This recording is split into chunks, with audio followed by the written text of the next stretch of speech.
অন্ধকার সবে গভীর হয়েছে।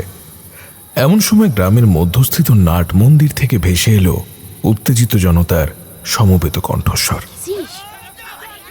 দেখা গেল উত্তেজিত জনতা ঘিরে ধরেছে জনা পাঁচেকের একটি কীর্তন দলকে। দলের মধ্যে 2 জন নারী আর 3 জন পুরুষ। জনতা অত্যন্ত ক্রুদ্ধ, ক্ষিপ্র। তাদের মুখ থেকে ভেসে আসছে অশ্রাব্য গালাগাল আর চিৎকার। মহিলারাও পিছিয়ে নেই। উত্তেজিত জনতার চিৎকার ভেসে এলো ওদের ঘিরে। ভয়ে মুখ সাদা হয়ে গেল মহিলা দুটোর।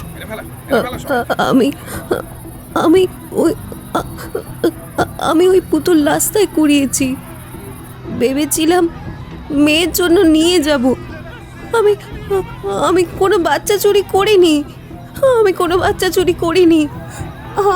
আমরা বাচ্চা চোর নই, আমরা তো কীর্তন করি। আর কে বলেছে কৃষ্ণ নাম নিলে কালী নাম নেওয়া যাবে না? মহিলা দুজনের অস্ফুট ধ্বনি মুহূর্তে চাপা পড়ে গেল সমবেত কোলাহলে। সকলেই ক্রোধে ফুটছে, চোখ লাল। যে যার হাতে তুলে নিয়েছে লাঠি, সোটা ইত্যাদি।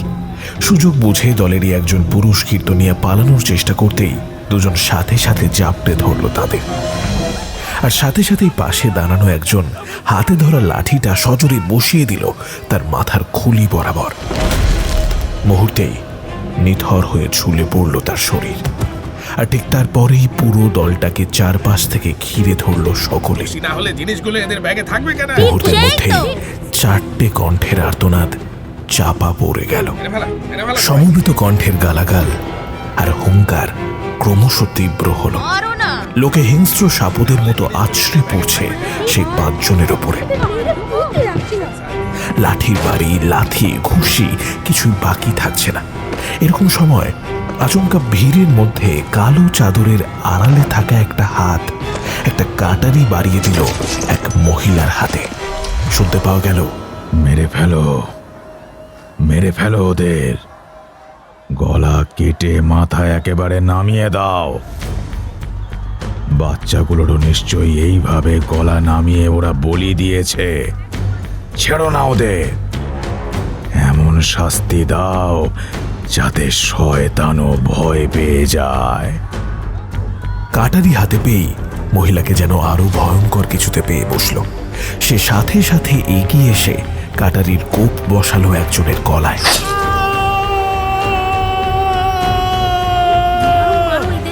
মুহূর্তেই মরণ আর্তনাদ ছিটকে পড়ল বাতাসে। তার দেখা দেখি মুহূর্তেই যে যেখানে পারল সেখান থেকে কাস্তে, কাটারি, বটি, শাবল ইত্যাদি নিয়ে ছুটে এলো তাদের কাছে। আর এই সুযোগেই সেই কালো চাদর গায়ে দিয়ে থাকা লোকটি একদিক দিয়ে টুক করে সরে পড়ল সেখান থেকে।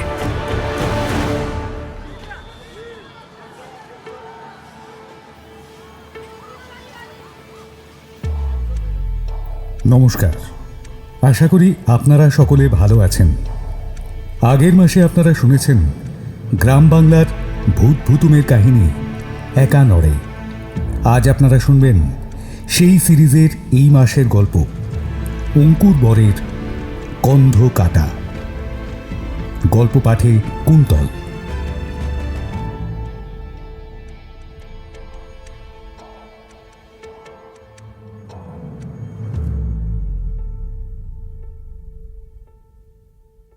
পাঁচটি দেহ পড়ে রয়েছে রাস অঙ্গনে।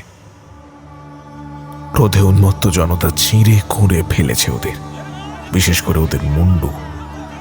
দেহ থেকে বিচ্ছিন্ন হয়েছে পুরোপুরি। কোনো এক মহিলা ঘর থেকে বঁটি নিয়ে ছুটে এসে গলায় কোপ বসিয়েছিল একজনের। তারপরেই ওর দেখা দেখি বাকিরা। ক্রোধে পুরো পাগল হয়ে গিয়েছিল যেন সকলে। রাগ কমতেই সকলে টের পায় বড় সড় একটা অঘটন ঘটে গিয়েছে। গ্রামের মোড়ল থমথমে মুখে দাঁড়িয়েছিল একপাশে। রথিনের উদ্দেশ্যে বিড়বিড় করে তিনি বললেন, যা হলো তা ভালো হলো না।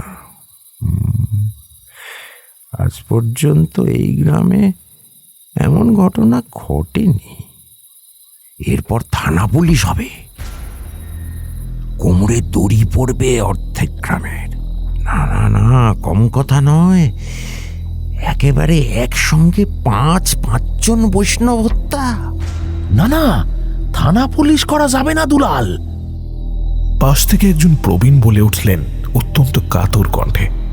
উত্তেজনায় বড় অঘটন ঘটে গিয়েছে, কিন্তু থানা পুলিশ হলে যে পুরো গ্রাম শূন্য হয়ে যাবে।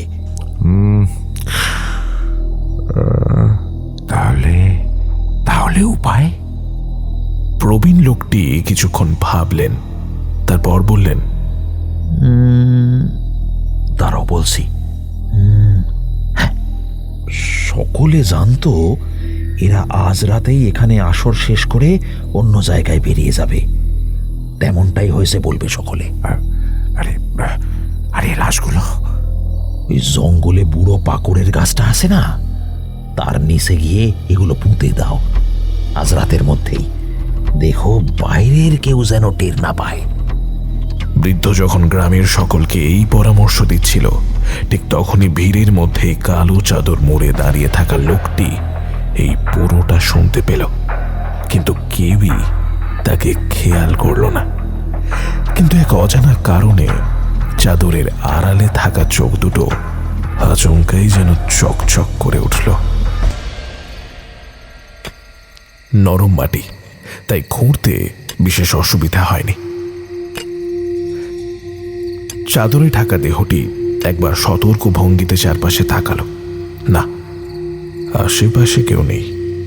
গ্রামের সকলে চলে গিয়েছে অনেকক্ষণ আগে। চলে যাওয়ার পরেই তো আড়াল থেকে বেরিয়ে নিজের কাজ শুরু করেছে সে। এখন ঘুটঘুটে অন্ধকার চারিদিকে, কিন্তু এই অন্ধকারেও লোকটির চোখ যেন জ্বলছে। নরম মাটি খুঁড়ে সে বের করে এনেছে ৫-৫খানা মৃতদেহ।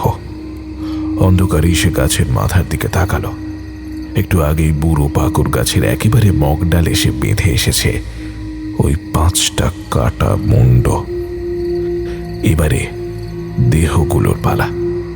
দ্রুত হাতে একটার উপর একটা দেহ সাজিয়ে স্তূপের মতো তৈরি করলো সে। তারপর এই অন্ধকারে ঝোলার ভিতর থেকে একটা বড় লাল কাপড়ে রেখে দিল সেই মৃতদেহগুলো। তারপর অতি সন্তর্পণে ছোলার ভিতর থেকে একটা গুঁড়ো বের করে সে সেই গুঁড়ো ছড়িয়ে দিল ওদের দেহগুলোর ওপরে। দু হাতে কপালের সামনেটা চেপে ধরে সেই স্তূপখানা প্রদক্ষিণ করতে লাগলো সে। ঠোঁটের ফাঁক দিয়ে আছড়ে পড়ছে এক অস্ফুট মন্ত্রাচার।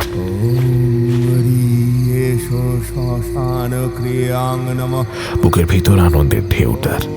গ্রামের লোকেরা নিজেদের অজান্তে তার হাতে যে উপহার তুলে দিয়েছে তা সে ব্যর্থ মোটেও হতে দেবে না। এই দেহগুলো থেকেই সে তৈরি করবে এমন কিছু জিনিস যা তাকে এনে দেবে এক অনন্ত শক্তি। হ্যাঁ, তার জন্যই তার কিছুটা শক্তি ক্ষয় হয়তো হবে, কিন্তু বড় কিছু পাওয়ার জন্য এরকম ছোটখাটো ত্যাগ তো সে করতেই পারে। কি ভেবে এখানে এসেছিল সে, আর কি হচ্ছে এখন? ওম রিং পিশাচ চক্রায় বিঘ্ননাশরায় রুধিরবাণমত্তায় হরনায় নমঃ। চোখ বন্ধ করে এতদিনের সঞ্চিত অমোঘ মন্ত্রগুলো উচ্চারণ করল সে। বৃত্তাকারে প্রদক্ষিণের গতি বাড়ছে একই সঙ্গে। ঠোঁটের ফাঁক থেকে ছড়িয়ে পড়া মন্ত্রের জোর ক্রমশ বাড়ছে। ঠিক এমন সময় আচমকা বাতাসে অতি মৃদু এক শব্দ পেয়ে আচমকা থমকে দাঁড়ালো সে। অন্ধকারে সে স্পষ্ট দেখতে পাচ্ছে মৃতদেহ ঢাকা লাল চাদরটা কেমন নড়ে উঠল। মুহূর্তেই ঠোঁটের কোলে একটা পৈশাচিক হাসি ফুটে উঠল তার। ওই যে তৈরি হয়ে গিয়েছে ওরা। অন্ধকারী লাল চাদরটা খসে পড়ল উপর থেকে। চারদিকটা হুট করেই আরো অন্ধকার হয়ে যাচ্ছে। ক্ষীণ চাঁদের আলোকে ঢেকে নিচ্ছে একটা কুচকুচে কালো মেঘ। আধার সমস্ত কিছু গিলতে শুরু করে দিচ্ছে একটু একটু করে।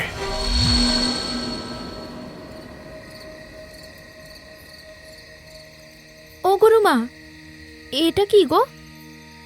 সদর দরজার মাথায় লাল সুতো দিয়ে জড়িয়ে রাখা একটা শুকনো ঘুঁটে, আর ঠিক তার মাঝ বরাবর একটা কড়ি।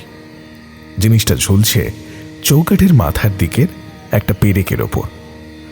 বছর 22-এর হেমার সকল জিনিসের উপর বরাবরের কৌতূহল।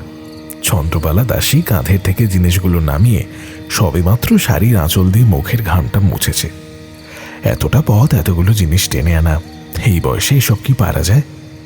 কোথায় সে জিল্লি পাড়া আর কোথায় এই নদরবাগ। আজকের আসরটা একেবারেই জমেনি।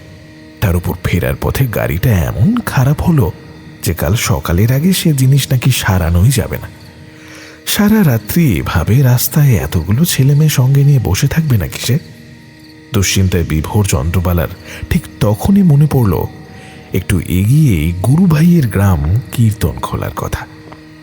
কিশোরী অবস্থায় এ জায়গায় সে অনেকবার এসেছে। কোনো রকমের জিনিসপত্র টেনে টুনে সেখানে যদি একবার পৌঁছানো যায় তাহলে আজ রাতের মতন একটা মাথা গোঁজার ঠাঁই ঠিক জোগাড় হয়ে যাবে। যাই থাক, তাতে তোর কি? পাশ থেকে বিরক্ত মুখে মাধুরী খিঁচিয়ে উঠল। চন্দ্রমণি কীর্তন গ্রুপের সবচাইতে চৌখোশ মেয়ে এই মাধুরী। মাধুরী শাড়ির আঁচল দিয়ে গলার ঘামটা মুছে চন্দ্রবালার দিকে তাকালো। ও গুরুমা, দেখো না গো কে আছে, দরজা ধাক্কা দাও। দাঁড়িয়ে থাকলে তো কোনো লাভ হবে নি গো। দাঁড়া বাপু দাঁড়া, তাড়া দিসনি তো, এত জিনিসপত্র পাওয়া যায়। উফ বাবা, কান্ত কই? যদু আর মোহন? আছে আছে, সব আছে, যাবে আর কোথায়? তুমি ওই দিকটা একটু গিয়ে দেখো না। চন্দ্রবালা দাসী এগিয়ে গিয়ে দরজার কড়া নাড়ল। নিস্তব্ধ রাত্রির বুক চিরে ছড়িয়ে পড়ল ধাতব শব্দ, কিন্তু ভিতর থেকে কোনো সারা শব্দ এলো না। মনে মনে প্রমাদ গুনল বুড়ি, ঘরে কেউ আছে তো নাকি? না হলেই তো সর্বনাশ। কি হলো গুরুমা, কেউ দরজা খুলছে না? কথাটা বলতে বলতে এগিয়ে এলো কান্তিনাথ সাঁই ওরফে দলের সকলের কান্ত দাদা। কান্তর বয়স 32 কি 33, কিন্তু কপালের সামনের চুলটা পাতলা হয়ে আর একটু বয়স্ক লাগে তাকে। কান্ত চন্দ্রমণি কীর্তন গ্রুপের সবচাইতে পুরনো সদস্য। তার খোলের হাত অসাধারণ, এমন তাল ঠোকে তান তোলে যে সকলে হাঁ হয়ে তার খোল বাজানো শোনে। তবে ইদানিং সে একটু বিরতি নিয়েছে এসবের থেকে। গ্রুপের হিসেব নিকেশ দেখে এখন ছোড়া। কান্ত অনাথ। বিয়ে হয়েছিল বছর 3 আগে, কিন্তু সন্তান প্রসবের সময় স্ত্রী মারা যায়। তারপর থেকে এই দলই তার পরিবার। টর্চের জোরালো আলোটা দরজার গায়ে ফেলে এবারে সে নিজেই দরজার কড়া ধরে ঝাঁকালো। দরজায় তালা নেই মানে ভেতরেই আছে লোকজন? চন্দ্রবালা ক্রমশ অস্থির হচ্ছে। এতক্ষণ লাগে দরজা খুলতে? এই জায়গায় সে কয়েক যুগ পরে এলেও আগে অনেকবার এসেছে। নরম বয়স, তখনও তার বিয়ে হয়নি।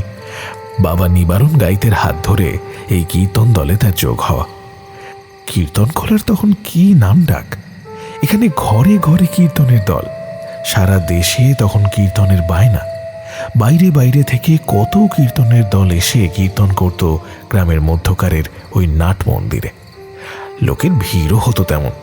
কই, এখন তো কিছুই দেখা যাচ্ছে না সেসব। নাট মন্দির আছে না গিয়েছে তাও ভগবানই জানেন। এ সমস্তই ভাবছিল চন্দ্রবালা। ঠিক এমন সময় দরজার উল্টো দিকে পায়ের শব্দ শোনা গেল। কেউ একটা পায়ে পায়ে এসে দাঁড়িয়েছে দরজার ঠিক উল্টো দিকে। কে কে বাইরে? কে আছে? একটা খসখসে স্বর ভেসে এলো দরজার উল্টো দিক থেকে। আমি তোমার চন্দরা দিদি। চন্দরা? কে সে? আমি চিনি না। আরে দরজাটা খুললে তবে তো চিনবে। দরজার উল্টো দিকে হুড়কো খোলার শব্দ হলো, আর ঠিক তারপরেই দরজাটা স্বল্প ফাঁক হয়ে হলুদ আলোর রেখা দেখা দিল। দরজার ফাঁকে যাকে দেখা যাচ্ছিল তাকে প্রৌঢ় না বলে বৃদ্ধ বলাই ভালো। অশীতিপর নয়, তবে বৃদ্ধ। সন্দিগ্ধ দৃষ্টি দিয়ে দরজার উল্টো দিকে দাঁড়িয়ে থাকা চন্দ্রমণি কীর্তন গ্রুপের সদস্যদের মেপে নিতে চাইছেন যেন তিনি। উল্টো দিকে চন্দ্রবালা নিজেও সুবিমলের মুখটা পরিষ্কার করে মনে করতে পারছে না। ভাই সুবি, চিনতে পারছো? গুরুমার ভাই আপ্রাণ চেষ্টা করছে বৃদ্ধাকে চিনে নেওয়ার। আমি সেই তোমার ছোটবেলার চন্দরা দিদি। বাবার সঙ্গে আসতাম, মনে আছে? কত এসেছি, কত থেকেছি, নদীতে মাছ ধরা, কুল পাড়া। আর আরে চিনতে পারছো না? তোমার সেই চন্দরা দিদি গো। চন্দরা দিদি? এতক্ষণ পরে বৃদ্ধের মুখের ভাব দেখে মনে হলো তার বুঝি কিছু কিছু মনে পড়েছে। সে দরজাটা ফাঁক করে একপাশে সরে দাঁড়ালো, বলল, এসো এসো এসো, আজ এতদিন পরে হঠাৎ কি মনে করে? কান্ত দেখল লোকটি বৃদ্ধাকে উদ্দেশ্য করে কথাটা বলল বটে, তবে চোখের দৃষ্টি চৌকাঠের ওপর টাঙানো শুকনো ঘুঁটের ওপর নিবদ্ধ। চন্দ্রবালা তল্পি নিয়ে ভেতরে ঢুকে এলো, সে সঙ্গে তার পিছু পিছু বাকিরা। বৃদ্ধ সকলকে একবার আপাদমস্তক মেপে নিচ্ছেন, আর একবার করে চৌকাঠে ঝুলতে থাকা ঘুঁটেখানা দেখে নিচ্ছেন। ওরা ঘরে ঢোকা মাত্রই বৃদ্ধ দ্রুত হাতে দরজাটা বন্ধ করলেন। তারপর হুড়কোটা লাগিয়েই কি যেন বিড়বিড় করে বলে উঠলেন, যেন কোনো মন্ত্র পড়ছেন। আর বলো নে, একটা কাজে গেছিলাম নদরবাগ, ফেরার পথে গাড়ি করে আসছিলাম। গাড়িটা কীর্তন খোলা ছাড়িয়েছে মাত্র, আর সাথে সাথে খারাপ হলো। এবার এতগুলো ছেলে মেয়ে নিয়ে তখনই মনে পড়লো তোমার কথা। বলছি আজ রাতে একটু থাকতে দেবে ভাই? কান্তর লোকটিকে দেখে মনে হলো না সে খুব একটা খুশি হয়েছে ওদের এখানে আসায়। লোকটি সকলকে আপাদমস্তক নিরীক্ষণ করে মাথা নাড়ালো। ঠিক আছে, অসুবিধা নেই, আমার পেছনে এসো, আমি ঘরটা দেখিয়ে দিচ্ছি। আর একটা কথা, আমায় না জিজ্ঞাসা করে কেউ বাইরে যাবে না। কেন, কি আছে বাইরে? রাতের আঁধার, কাছেই জঙ্গল রয়েছে, সাপ, খোপ, শিয়াল, ভাম, কত কি রয়েছে ওখানে। তাই তো কি দরকার এই আঁধারে বাইরে বেরোনোর? তুমি চিন্তা করো না ভাই, ওরা ভিতরেই থাকবে। তুমি চলো চলো। গরুমা কথাটা বলেই সামনে এগিয়ে গেলেন। কান্ত দেখল মাটির দোতলা বাড়ি, খানিকটা ইংরেজি অক্ষর এলের ধাঁচে। বাড়ির সামনে একটা ছোট্ট উঠোন, চারপাশে খুব একটা পরিষ্কার নয়, বোঝাই যায় বাড়িতে যত্নের যথেষ্ট অভাব রয়েছে। উঠোন সহ বাড়ি উঁচু পাঁচিল দিয়ে ঘেরা। সেই পাঁচিলের গায়ে সদর দরজা।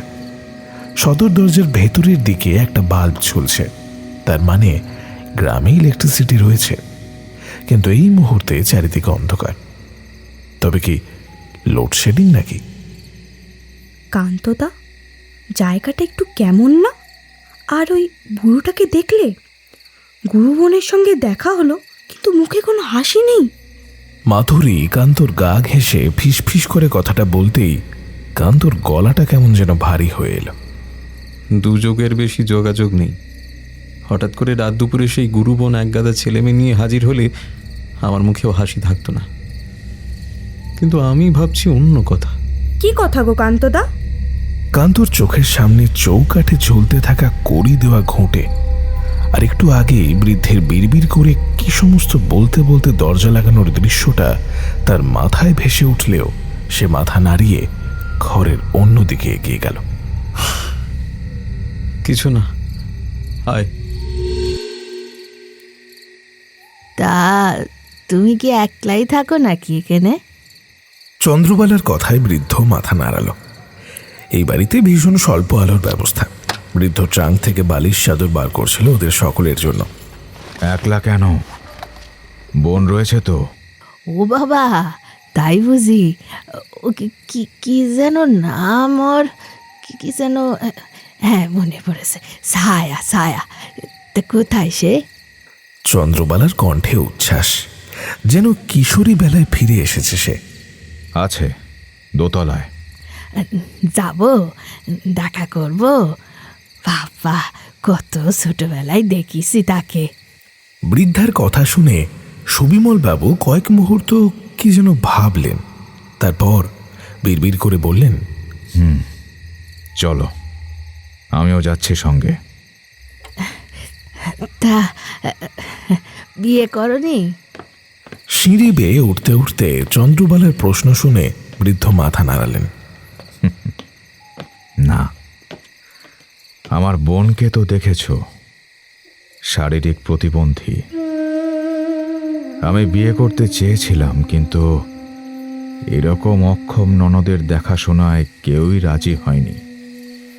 পরে আমিও আর চেষ্টা করিনি। বোনের দেখাশোনা এই বয়সে আমিই করি। ভয় একটাই, বোন মারা যাওয়ার আগে যদি আমি মারা যাই, তাহলে তাহলে তো এই ঘরে জ্যান্ত পচে মরবে। ওই তো আমার একমাত্র বন্ধন, ওকে ছেড়ে যে কোথাও যেতে পারি না। বৃদ্ধার হঠাৎ করেই মনে পড়ল সুবিমলের সেই বোনের কথা। আহারে, কি অবস্থা! সঙ্গে সঙ্গে প্রসঙ্গ বদলানোর জন্য বুড়ি বলে উঠল, আচ্ছা, এই আসার পথে বাড়িগুলো দেখলাম, একটা তো আলো জ্বলছে না, সব ভূতের মতো দাঁড়িয়ে আছে।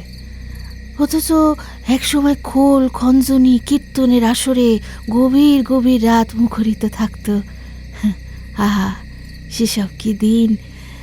তা সেসব কই ভাই? বৃদ্ধের কয়েক মুহূর্তের নীরবতা। তারপর, অনেকদিন হলো এসব বন্ধ হয়েছে। যেসব বাড়ির কথা বলছো সেখানে বেশিরভাগই কেউ নেই, সব ছেড়ে ছুড়ে পালিয়েছে। 2-3টে বাড়িতে লোকজন রয়েছে, অবশ্য তারাও সূর্য ডুবলে বাড়ি থেকে বেরোয় না। কেউ কোনো কাজে আটকা পড়লে রাতে অন্তত বাড়ি ফেরে না। আর কীর্তনের কথা এখানকার লোক মুখেও আনে না। কেন ভাই, কি হয়েছে এখানে?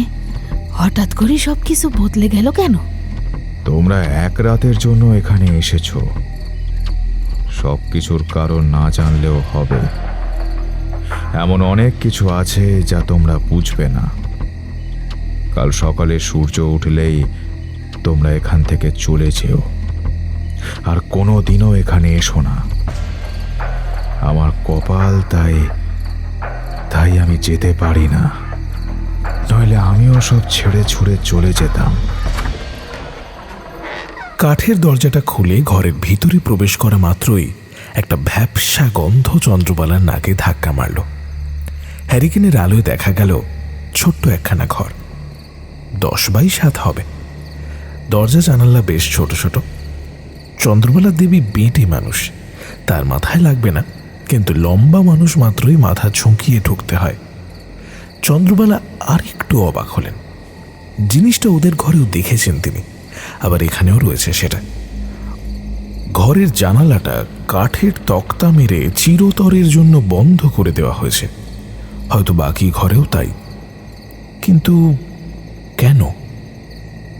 ঘরের একপাশে একটা চৌকি, আর সেই চৌকি থেকেই ভেসে আসছে একটা গোঙানির শব্দ। বোন, এই বোন, বোন, দেখ কি এসেছে, সেই চন্দরা দিদি। চিনতে পারছিস? এই দেখ। সবিমলের গলাটা কেমন যেন কেঁপে গেল একটু। চন্দ্রবালা পায়ে পায়ে এগিয়ে এলেন বিছানার কাছে। একটা বিছানার সঙ্গে মিশে যাওয়া প্রৌঢ়া শরীর, ঢলঢলে ব্লাউজ, আর একটা সায়া কোনো রকমে জড়ানো রয়েছে সেই শুকনো শরীরে। হাত পা মুখ সব বেঁকে গিয়েছে, চোখ একেবারে উল্টে গিয়েছে, ঠোঁটের কষ থেকে লাল গড়িয়ে গলার কাছে জমে রয়েছে। চন্দ্রবালা দাসীকে এই প্রতিবন্ধী নারী চিনতে পারল কিনা জানি না, তবে বিশ্রী গোঙানির স্বর ছিটকে এলো তার গলার ভেতর থেকে। মহিলা আচমকা চন্দ্রবালা দাসীকে দেখে উত্তেজিত হয়ে পড়েছে। শরীরের সমস্ত শক্তি জড়ো করে হাত মুঠো করে চৌকির উপর বাড়ি মারছে বিশ্রীভাবে। পরিস্থিতি সামাল দিতে সুবিমলবাবু এগিয়ে এসে সে মহিলার হাত দুটো চেপে ধরতেই মহিলার গোঙানি যেন কান্নায় বদলে গেল। শান্ত হ, শান্ত হ বোন, তুই একটু শান্ত হ। বৃদ্ধ তার বোনের মাথায় আলতো করে হাত বুলিয়ে দিতেই প্রৌঢ়া কান্না থামিয়ে ধীরে ধীরে শান্ত হলো। তারপরেই একসময় শুয়ে পড়ল সে। আহারে, এ যেন এক নরক যন্ত্রণা। নদরবা কি কাজে গেছিলে আর এই বয়সে কাজ করছো? এখন তো নাতিপুতি নিয়ে বিশ্রাম করার বয়স তোমার। আর নাতিপুতি হরিনামে যে মন দিয়েছে তার কি আর অন্য কাজে মন লাগে রে ভাই? বিয়ে হয়েছিল, তবে স্বামীর সঙ্গে বনিবনা না হয় ফিরে আসছিলাম বাপের বাড়ি। তারপর থেকে বাবার কীর্তন দলই সামলেছি। মাঝে মাঝে জীবনে অনেক ঝড় গিয়েছে, কিন্তু টিকে গিয়েছে এই চন্দ্রমণি কীর্তন গ্রুপ। ওই যে ছেলেমেয়েরা রয়েছে, ওরাই টিকিয়ে রেখেছে এখনো দলটাকে। আমি আর কতদিন। বৃদ্ধের মুখ হাঁ হয়ে রয়ে গেল আচমকা। তোমরা সবাই কীর্তন করো? হ্যাঁ ভাই, চন্দ্রমণি কীর্তন গ্রুপ নদরবাগে কীর্তনের বায়নাতেই তো গেছিলাম। আমরা তো এক গুরুর কাছেই কীর্তন শিখেছি। ওমা, তুমি ভুলে গেলে নাকি? তুমি তো আমার গুরু ভাই, তা এরকম অবাক হচ্ছ কেন? ছিটকে উঠে দাঁড়ালো বৃদ্ধ। কয়েক মুহূর্ত স্থির দৃষ্টিতে বৃদ্ধার দিকে তাকিয়ে রইল সেই লোক। তারপর কোনো রকমে উত্তর দিল, ছোটবেলায় তো অনেক কিছুই আমরা করি। কীর্তনকেই যে পেশা করেছো তুমি, তা জানবো কি করে? না না না না না, তোমাদের এখানে আসা উচিত হয়নি, কিছুতেই উচিত হয়নি। কি হয়েছে ভাই, এরকম করছো কেন? চন্দ্রবালা ভয় পেলেন। সুবিমল বড় উত্তেজিত হয়ে উঠেছে, সারা শরীর কাঁপছে তার। কীর্তন খোলায় তোমাদের আসা উচিত হয়নি। হায় হায় হায় হায়, একটা কীর্তনের দল এখানে, আবার কোনো সর্বনাশ না হয়ে যায়। কেন উচিত হয়নি ভাই? কি হবে কীর্তনের দল এখানে এলে? চন্দ্রবালা এগিয়ে এসে বৃদ্ধের দুটো হাত শক্ত করে চেপে ধরলেন, বললেন, শান্ত হও সুবি, শান্ত হও, কিছু হয়নি, সব ঠিক আছে। কয়েক মুহূর্ত পরে বৃদ্ধ আপনা থেকেই শান্ত হয়ে চৌকির একপাশে কোন রকমে বসল। তুমি যদি চাও তাহলে এখনই আমরা চলে যাব, সে যতই আমাদের অসুবিধে হোক। আমার ভাই তুমি, এই বাড়ি তোমার। গৃহস্থের অসম্মতিতে তার বাড়িতে থাকবো এমন হীন মানসিকতা আমাদের নাই। আমি বাকিদের গিয়ে বলছি, দাঁড়াও। চন্দ্রবালা বেরোতে যেতেই সুবিমল বাবু তার হাত চেপে ধরল, বলল, বসো, কোথাও যেতে হবে না। এখানে আসা যতটা সহজ ছিল, ফেরাটা ততটা নয়।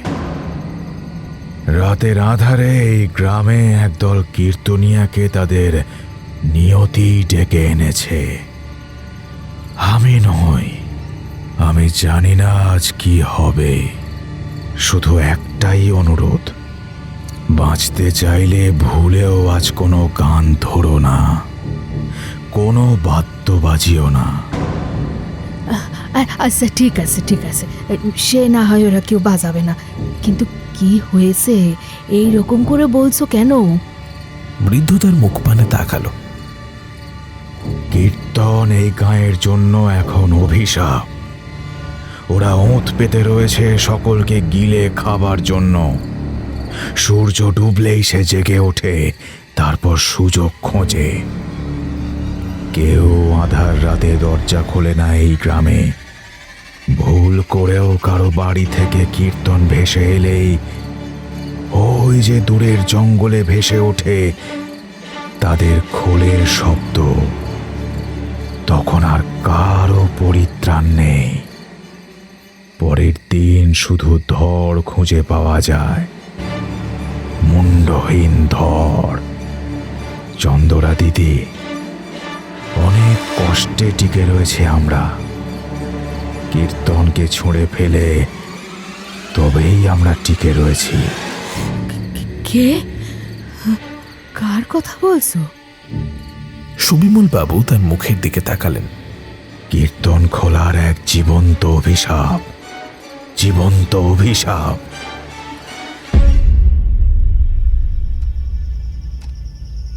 বাথরুম থেকে স্নান সেরে এসে পোশাকটা বদলেই থমকে গেল কান্ত।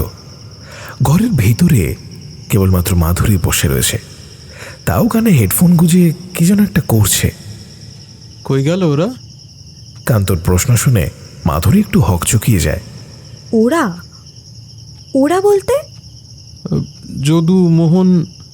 মাধুরী এতক্ষণ এক মনে নেল পলিশ লাগাচ্ছিল হাতে পায়ে, তাই সে খেয়াল করেনি। সত্যি তো, কোথায় গেল ওরা? হেমাও তো নেই। হেমা তো উঠোনে দাঁড়িয়েছিল, আমি বেরোতে বাথরুমে গেল মাত্র, কিন্তু বাকিরা বেরিয়ে কোথায় গেল? উঠোনে তো নেই, আমি তো ওদিক দিয়ে এলাম। কিছু যেন ভেবে নিয়ে এক প্রকার আঁতকে উঠল কান্ত। বাইরে চলে যায়নি তো? হতে পারে। তারপর হাতের ইশারায় সিগারেট খাচ্ছে এমন একটা ভঙ্গি করে বলল, তাছাড়া বুঝতেই তো পারছো, এটাও কারণ হতে পারে। বুড়ো কিন্তু কাউকে বাড়ির বাইরে বেরোতে না করেছিল। কথাটা বলে কান্ত যেই ঘরের বাইরে বেরোতে যাবে, ঠিক তখনই ঘরের ভেতরে ঢুকে এলো দুজন, যদু আর মোহন। দুজনের মুখেই একটা অপ্রস্তুত ভাব। কোথাও যাচ্ছিলে কান্তদা? যদুর প্রশ্ন শুনে কান্ত বিরক্ত মুখে জিজ্ঞাসা করল, কোথায় গেছিলি তোরা? বাইরে গেছিলি? কান্তর প্রশ্নে দুজনেই নিরুত্তর। কি বলবে তারা?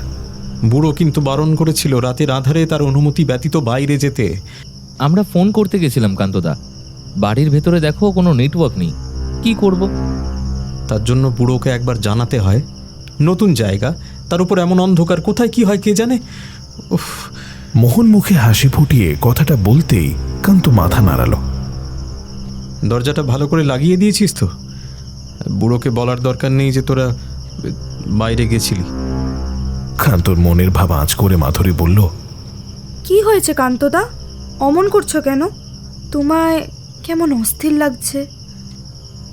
জানি না রে, মনটা বড় কুগাইছে। খালি মনে হচ্ছে খারাপ কিছু হবে। গান ধরলে কেমন হয়? হ্যাঁ, এখানে এখন? হ্যাঁ, ক্ষতি কি?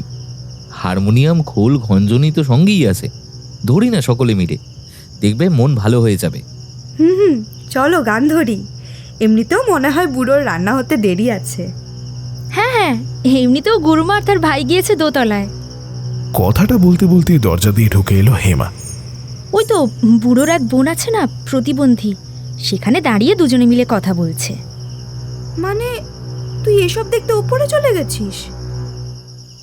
মাধুরী হতবাক, কি বলছে এই মেয়ে? যাই হোক, চলো আসর সাজাই। গুরুমার গুরু ভাই যখন, তারও নিশ্চয়ই ভালো লাগবে আসর বসালে। কি বলো কান্তদা? বলছি, রাত তো ভালোই হলো, হাজারে সব টেনে খুলে বের করতে। কিচ্ছু হবে না, নিচু স্বরে ধরবো। ও কান্তদা, আজ খোল তুমি বাজাও, কেমন? আমি? হ্যাঁ হ্যাঁ হ্যাঁ, তুমি তুমি। হ্যাঁ হ্যাঁ, তুমি বাজাও না। হ্যাঁ গো দাদা, বাজাও না, বাজাও না গো দাদা। সকলে একসাথে হৈ হৈ করে উঠল। কান্তরও আচমকা পুরনো নেশাটা হুট করেই যেন চাগার দিয়ে উঠল। সে বলল, বেশ, ঠিক আছে, তবে দুটো কি তিনটে গান, তার বেশি নয় কিন্তু, কেমন?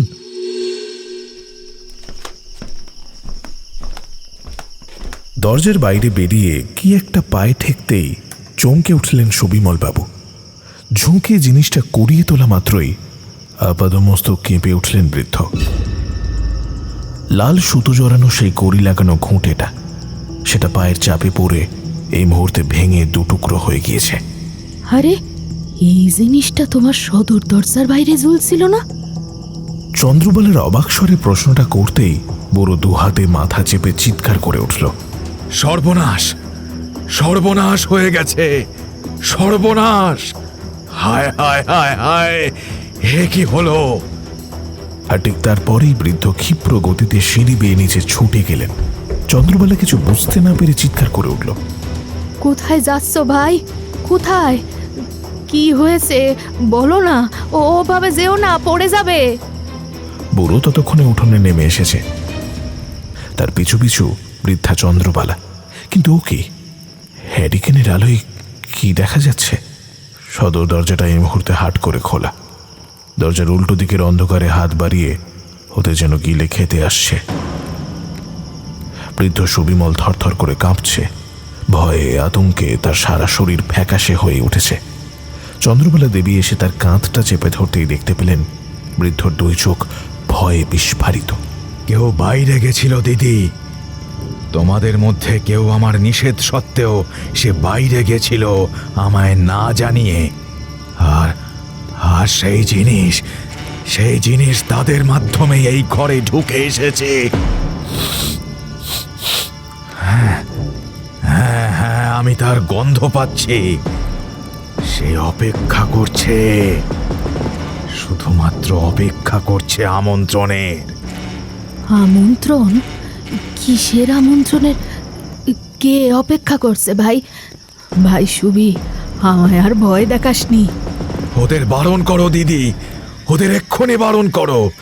কেউ কেউ খবরদার যেন কীর্তন না। কথাটা শেষ হলো না, তার আগেই খোলে তাল উঠল। তারপরেই একটা হারমোনিয়ামের সুর, আর মুহূর্তের মধ্যেই একটা মেয়েলি কণ্ঠের কীর্তন ছড়িয়ে পড়ল ঘরের ভিতর। যুগল মিলন হইল, দেখ দেখি সুখী স্বামীর বামে রায় দাঁড়াইল। মাধুরী গাইছে, সুমধুর কীর্তনিয়া কণ্ঠ আর খোলের বোল, এ যেন কান্তর হাতের জাদু। কতদিন পরে, হা হা। কিন্তু এখন ওরা এসব শুরু করলো কেন? ভাই যে বলেছিল এখানে কীর্তন করা যাবে না, কি হবে এখন? সুবিমল বাবু মুহূর্তে চিৎকার করে ছুটে এলেন ঘরের দরজায়। দরম করে খুলে গেল দরজার ভেজানো পাল্লা। বৃদ্ধকে ওইভাবে ঢুকতে দেখে পুরো আসর থমকে গেল। চক্ষু বিস্ফারিত, পুরো মুখ লাল হয়ে গিয়েছে বৃদ্ধের। থরথর করে এমনভাবে কাঁপছে যেন এখনই মাথা করে পড়ে যাবে। চিৎকার করে সে বলল, বন্ধ করো, বন্ধ করো, বন্ধ করো, এসব বন্ধ করো। ছিটকে উঠে দাঁড়ালো সকলে। এ কি, বৃদ্ধ এরকম করছেন কেন? বৃদ্ধের পেছনে হতবাক চন্দ্রবালা, নিজেই কিছু বুঝতে পারছে না। ওদের আর কি বোঝাবে? কি হয়েছে? আপনি এরকম করছেন কেন? বৃদ্ধ ছুটে এসে কান্তর কলার চেপে ধরল, ঝাঁকাতে লাগলো সে। কেন কেন করলে তোমরা কীর্তন? কেন করলে বলো, কেন? আমি বারণ করেছিলাম তোমাদের গুরুমাকে, বলেছিলাম বাঁচতে চাইলে কেউ গান ধরো না। এখন এখন কেউ বাঁচবো না, কেউ না। এবারও এসে আমাদের সবাইকে নিয়ে যাবে, সবাইকে শেষ করবে।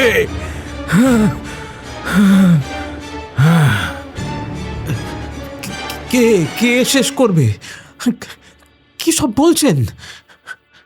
কান্ত অবাক, বাকিদের মুখ ভয় ফ্যাকাশে হয়ে যাচ্ছে।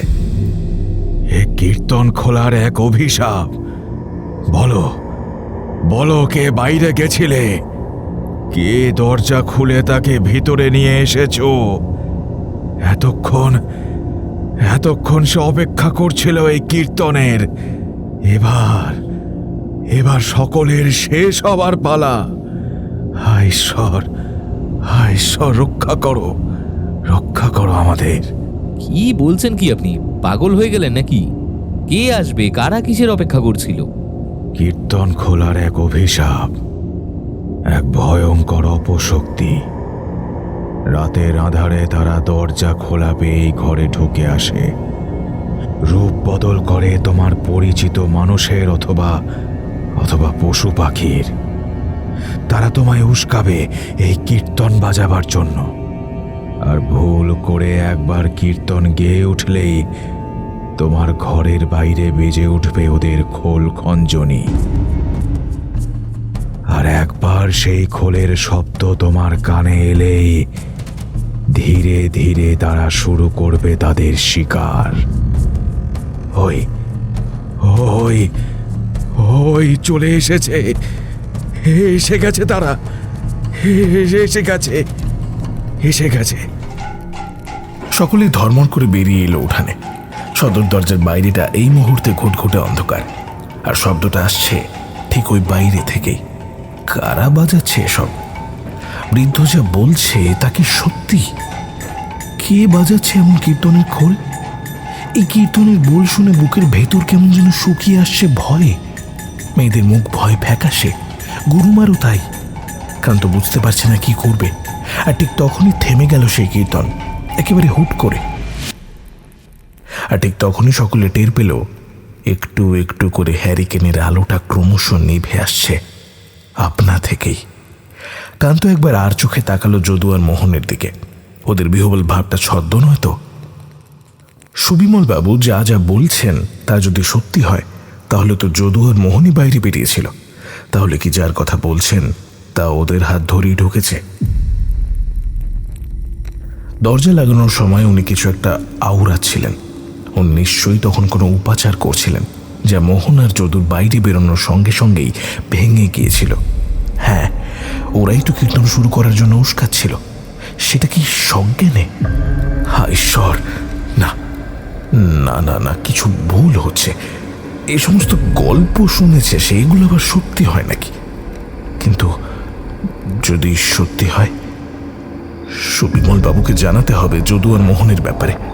ঠিক তখনই আচমকা চিৎকার করে উঠল মাধুরী। হ্যারিকেনের আলোটা একেবারেই কমে এসেছে। একটু একটু করে আবছা অন্ধকারে মুড়ে যাচ্ছে উঠোনটা।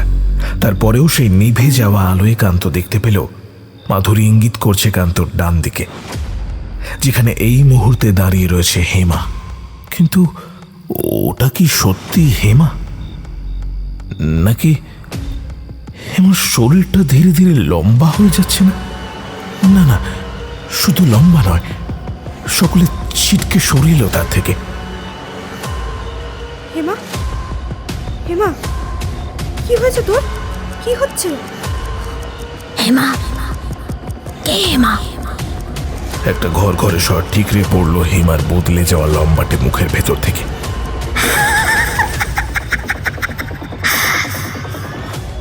আমি হেমা নই। এই মেয়ের বড় কৌতূহল। ওই দুটো ছেলের পিছু পিছু এও বেরিয়ে পড়েছিল ওদের অজান্তেই, কিন্তু বুঝতে পারেনি যে ও আর ফিরবে না।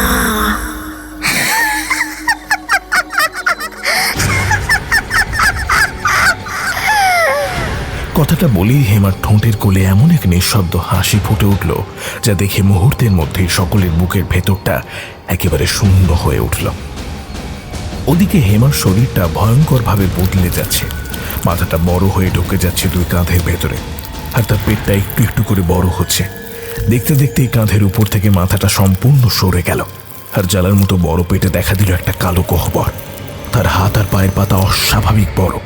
তার কোনো মাথা নেই, জ্বালার মতো পেটের মাঝে একটা বড় হাঁ। কান্ত কোথায় শুনেছে এদের ব্যাপারে? কোথায় কোথায়? হ্যাঁ, মনে পড়েছে। এ তো স্কন্ধ কাটা। একটা শীতল ভয় ছড়িয়ে পড়ল কান্তর শরীরে। মুন্ডুচ্ছেদ করে যদি কাউকে হত্যা করা হয় আর তার দেহ আর মুন্ডকে একসঙ্গে সৎকার না করে পৃথক করে দেওয়া হয় একে অপরের থেকে, তাহলেই জন্ম নেয় এই ভয়ঙ্কর অপশক্তি, স্কন্ধ কাটা। হেমা, হেমা কোথায়? হ্যাঁ বলো, হেমা কোথায়? গলা স্থির রেখে কোনো রকমের প্রশ্ন করলেন চন্দ্রবালা। তিনি যা দেখছেন তা নিজের চোখে বিশ্বাস করতে পারছেন না। এও সম্ভব? একটা নারকীয় হাসি বেরিয়ে এলো ওই ভয়ঙ্কর শরীর থেকে।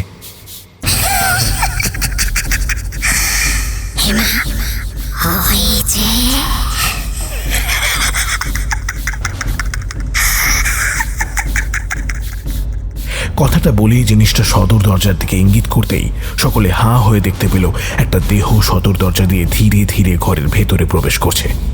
পোশাক তো বলছে এ হেমা, কিন্তু এ কি? এ যে মুন্ডহীন। কেউ গলা ধরে হ্যাঁচকা টান মেরে মুন্ডুটা ছিঁড়ে নিয়েছে যেন। সারা শরীরের পোশাক ভেসে যাচ্ছে সম্পূর্ণ রক্তে। আচমকা দেহটা টলতে টলতে বাড়ির ভেতরে ঢুকে এলো। তারপরে ধপ করে উঠোনে মুখ থুবড়ে পড়তেই ফিনকি দিয়ে ওঠা রক্ত ছড়িয়ে পড়লো চারিপাশে। এবার দেহটা কাটা ছাগলের মতো ছটকাচ্ছে। যা ঘটছে তা কি আদেও সত্যি? কেউ যেন গাছ থেকে ফুল টেনে ছিঁড়ার মতো করে হেমার মুন্ডটা ছিঁড়ে নিয়েছে। সকলে কিছু বুঝে উঠতে পারার আগেই ঠিক তখনই দপ করে হ্যারিকেনের আলোটা নিভে চারিদিক খুটখুটে অন্ধকারে ভরে উঠল, আর মুহূর্তেই একটা আর্তনাদে ভরে উঠল চারপাশ।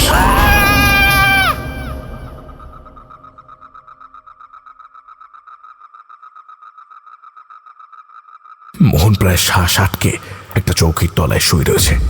দু হাতে মুখ টিপে রয়েছে যাতে তার শ্বাস প্রশ্বাসের শব্দটুকু না শুনতে পাওয়া যায়।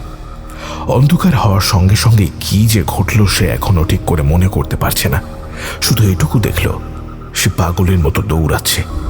এ ঘর ও ঘর করতে করতে দোতলার এ ঘরের ফাঁক থেকে আলোর একটা ছোট্ট রেশ বাইরে ঠিকরে পড়ছে দেখেই সে আর এক মুহূর্ত দেরি করে না।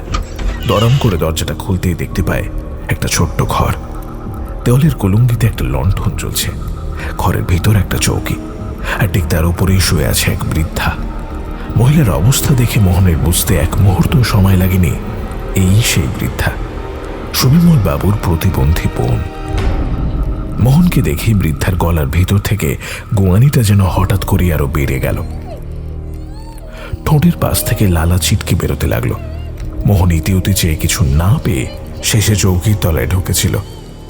সেই থেকে এখানে মরার মতো পড়ে রয়েছে সে। আচ্ছা, ওরা কোথায় গেল? কারোরই তো গলা শুনতে পাচ্ছে না সে। ওরা কি বেঁচে রয়েছে নাকি নাকি হেমার মতো বাকিরাও? কথাটা ভাবতে ভাবতেই তার বুকের ভিতরটা ভীষণভাবে মোচড় দিয়ে উঠল। হেমা, তাকে তাকে ভালোবাসতে শুরু করেছিল মোহন। সে তো ভেতরেই ছিল। কখন যে তাদেরই অলক্ষ্যে ওদের পিছু পিছু বেরিয়ে গেল।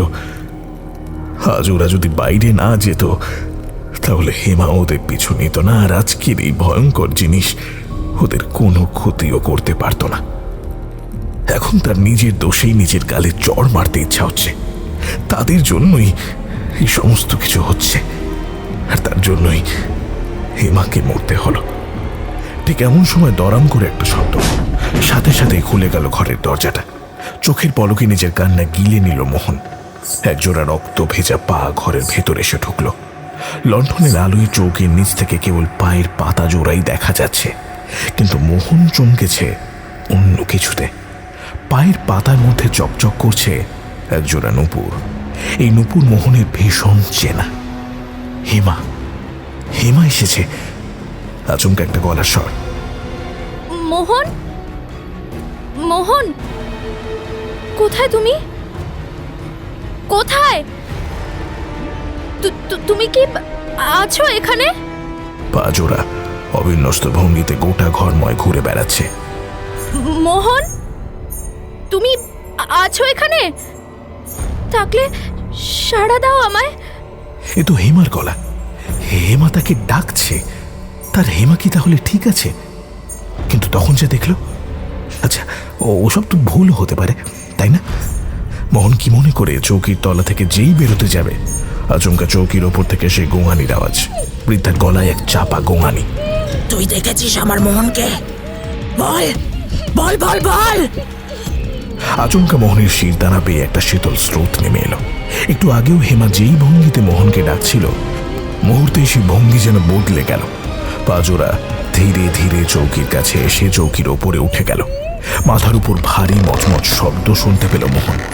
জিনিসটা এই মুহূর্তে চৌকির ঠিক ওপরে উঠে আছে। কোথায় আছে মোহন? কি হলো বল, জানিস তো তুই? বল বল, কোথায় আছে? মুহূর্তে বুড়ির গোঙানি যেন কয়েক গুণ বেড়ে গেল।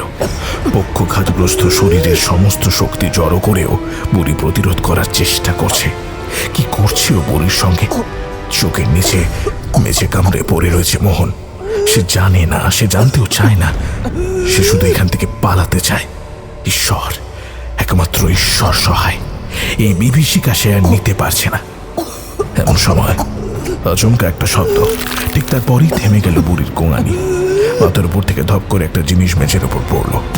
লণ্ঠনের আলোয় মোহন স্পষ্ট দেখতে পেল বুড়ির দেহ, কিন্তু ও কি? ও দেহেও যে মাথা নেই। দেখে মনে হচ্ছে কেউ বুঝি মাথাটা ছিঁড়ে নিয়েছে, কিন্তু সেই মাথাটা গেল কোথায়? আর ঠিক তখনই একটা হাত নেমে এলো চৌকির ওপর থেকে, একেবারে মোহনের মুখোমুখি। সে সেই হাতে ধরা রয়েছে বৃদ্ধার ছিন্ন মুন্ডুটা, যার চোখ এখনো খোলা, ঠোঁট এখনো নড়ছে। আর ঠিক তখনই চৌকির উপর থেকে ভেসে এলো একটা খিলখিল হাসির সঙ্গে কেবল একটা মাত্র কথা,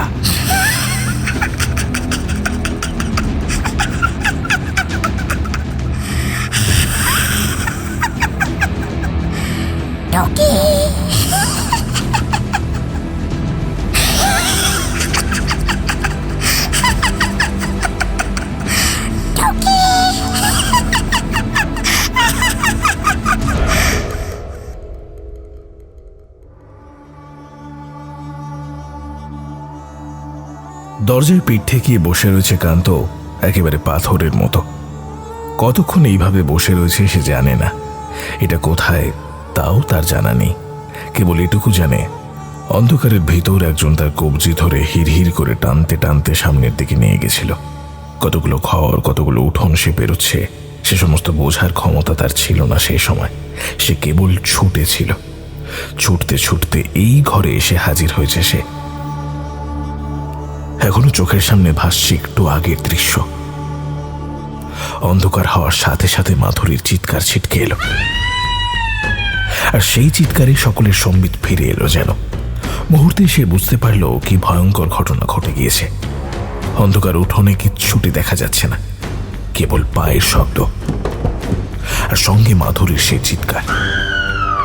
সাথে সাথে পকেটে রাখা মোবাইলটার কথা মনে পড়তেই সে সাথে সাথে সেই মোবাইল বের করে ফ্ল্যাশ লাইট জ্বালল। বৃত্তাকার সাদা আলোটা পড়েছে কি পড়েনি, ঠিক তখনই বেখেয়ালে দরজার সামনে দাঁড়িয়ে থাকা চন্দ্রবালা দেবীকে কে যেন হ্যাঁচকা টান মেরে দরজার বাইরের অন্ধকারে নিয়ে গেল। গুরুমার শরীরটা শূন্যে ভাসমান প্লাস্টিকের মতো উড়ে গেল। চিৎকারের অবসরটুকুও পেলেন না বৃদ্ধা গুরুমা। সদর দরজার বাইরে ছুটে বেরিয়ে এলো কান্ত। তার হাতে ধরা মোবাইলের আলো, সেই আলো দরজার বাইরে ঠিকরে পড়তেই কান্তর মনে হলো কেউ বুঝি তার পা দুটো টেনে মাটির ভেতরে গেঁথে দিয়েছে। দরজার বাইরে দাঁড়িয়ে রয়েছে অগণিত মুন্ডহীন দেহ, হাত পা সরু অথচ স্ফীত করতল, পায়ের পাতা লম্বা, ঝোলা স্ফীত পেট, আর পেটের ঠিক মাঝখানে একটা সর্বগ্রাসী কালো গহ্বর। সেই কালো গহ্বর যেন গিলে খেতে চাইছে তাদের। পাথরের মূর্তির মতো দাঁড়িয়ে রয়েছে তারা সারিবদ্ধভাবে। ঠিক এমন সময় মাঝখান থেকে সেই ভয়ঙ্করেরা ভাগ হয়ে গেল, আর তাদের ভিতর থেকে এগিয়ে এলেন চন্দ্রবালা দাসী। গুরুমা! কান্তর ঠোঁট কেঁপে উঠল। চন্দ্রবালা দাসী! তবে বাকিদের মতো তারও মুন্ডু ততক্ষণে ধর থেকে ছিন্ন হয়ে গিয়েছে। এই মুহূর্তে তার সামনে দাঁড়িয়ে রয়েছে নিজের মুন্ডু হাতে করে তার ধরটা। কিন্তু ও কি, শরীরটা ধীরে ধীরে লম্বা হয়ে যাচ্ছে না? ওই তো পরনের কাপড় খসে পড়ছে এক এক করে, কাঁধ দুটো অস্বাভাবিক উঁচু হয়ে পেটটা ফুলতে শুরু করেছে। হ্যাঁ, ঠিকই দেখছে কান্ত। কান্ত ভয় বিহ্বল বিস্ফারিত নয়নে দেখতে পেল বাকিদের মতো তারও পেটের মাঝে ফুটে উঠছে এক কালো গহ্বর। তাদের গুরুমাও বদলে গিয়েছে এক ভয়ঙ্কর অপশক্তিতে। ঠিক এমন সময় পিছন থেকে মাধুরীর ধাক্কা শুনতে পাওয়া গেল। চিৎকার করে ছুটে পালাচ্ছে সে। এই অন্ধকারে মুহূর্তে হাত থেকে মেঝেতে ছিটকে পড়ল ফোন। তারপরেই সব অন্ধকার। আর এই অন্ধকারের মধ্যে কেউ একজন তার হাত চেপে ধরে টানতে টানতে এখানে নিয়ে এলো। একটু আগেও যারা ছিল তারা এক মুহূর্তের মধ্যেই কেমন যেন নেই হয়ে গেল। মুহূর্তেই একটা কষ্ট আছড়ে পড়ল কান্তর বুকের ভেতরে। তার মাথার ভিতর অজস্র চিন্তার জট, আর সেই সঙ্গে এক অপার্থিব ভয়। হায় ঈশ্বর, কি করে মুক্তি পাবে সে এসবের থেকে? কি হচ্ছে এদের সঙ্গে? গুরুমার সঙ্গে যা হয়েছে সে নিশ্চিত হেমার পরিণতিও একই হবে। কিন্তু কেন কেন হচ্ছে এসব? মরার পর ওরা সবাই স্কন্ধ কাটায় বদলে যাচ্ছে কেন? কান্ত কিছুতেই মানতে পারছে না চোখের সামনের এই নৃশংসতা। অভিশাপ, অভিশাপ বোঝো, সব অভিশাপ। পাশ থেকে সুবিমল বাবুর গলা ভেসে আসতেই নড়ে চড়ে বসল কান্ত। অন্ধকারে এই বৃদ্ধই তাকে উদ্ধার করে এনেছে। কিসের অভিশাপ? কারা এরা? গুরুমাই বা ওদের মতো বদলে গেলেন কেন? আমায় সবটা খুলে বলুন। এসব কীর্তনের অভিশাপ। কীর্তনের অভিশাপ? হ্যাঁ, এই কীর্তনের লালন ভূমিতে দাঁড়িয়েই একদিন এক অনাচার হয়েছিল, তারই খেসারত দিতে হয়েছে এই পুরো কীর্তন খোলাকে। অন্ধকারে বৃদ্ধের মুখ দেখা যাচ্ছে না, কিন্তু তার কম্পিত স্বর জানিয়ে দিচ্ছে মানুষটা একেবারে ভেঙে পড়েছে। জানি না কতক্ষণ আমরা বেঁচে থাকব। এই যে বাড়ি যেখানে আমরা এখন লুকিয়ে আছি, এখানেও একসময় কীর্তনের আসর বসতো। এই বাড়ির লোকরাও একদিন এরকম করেই শেষ হয়ে গেছিল। এখানকার বেশিরভাগ বাড়ি তাই, কেউ বাঁচেনি, কেউ বাঁচবে না।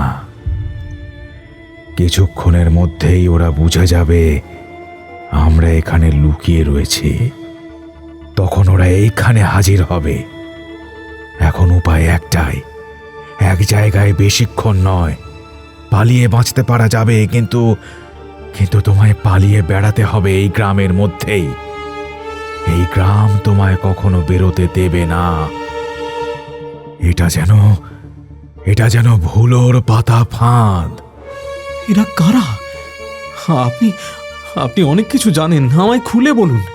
কীর্তন নিয়ে থাকা নিরীহ মানুষদের গ্রামে কিসের অনাচার হয়েছিল বলুন। কোন পাপের খেসারত দিচ্ছেন আপনারা? বলুন, দয়া করে চুপ করে থাকবেন না। সেসব জেনে আর কি হবে? তবুও যখন জানতে চাইছো তোমায় বলি। বৃদ্ধ কয়েক মুহূর্ত চুপ থেকে বললেন, এই মাটিতে বৈষ্ণব হত্যা হয়েছিল। এক নয়, একাধিক। দলবদ্ধ হয়ে নির্মমভাবে তারা বৈষ্ণব হত্যা করেছিল। তারপর প্রমাণ লোপাটের জন্য তাদের মেরে পুঁতেও দিয়েছিল। কারা করেছিল সেই হত্যা? কারা আবার? যাদের তুমি নিরীহ ভাবছ, সেই কীর্তন খোলের মানুষরাই।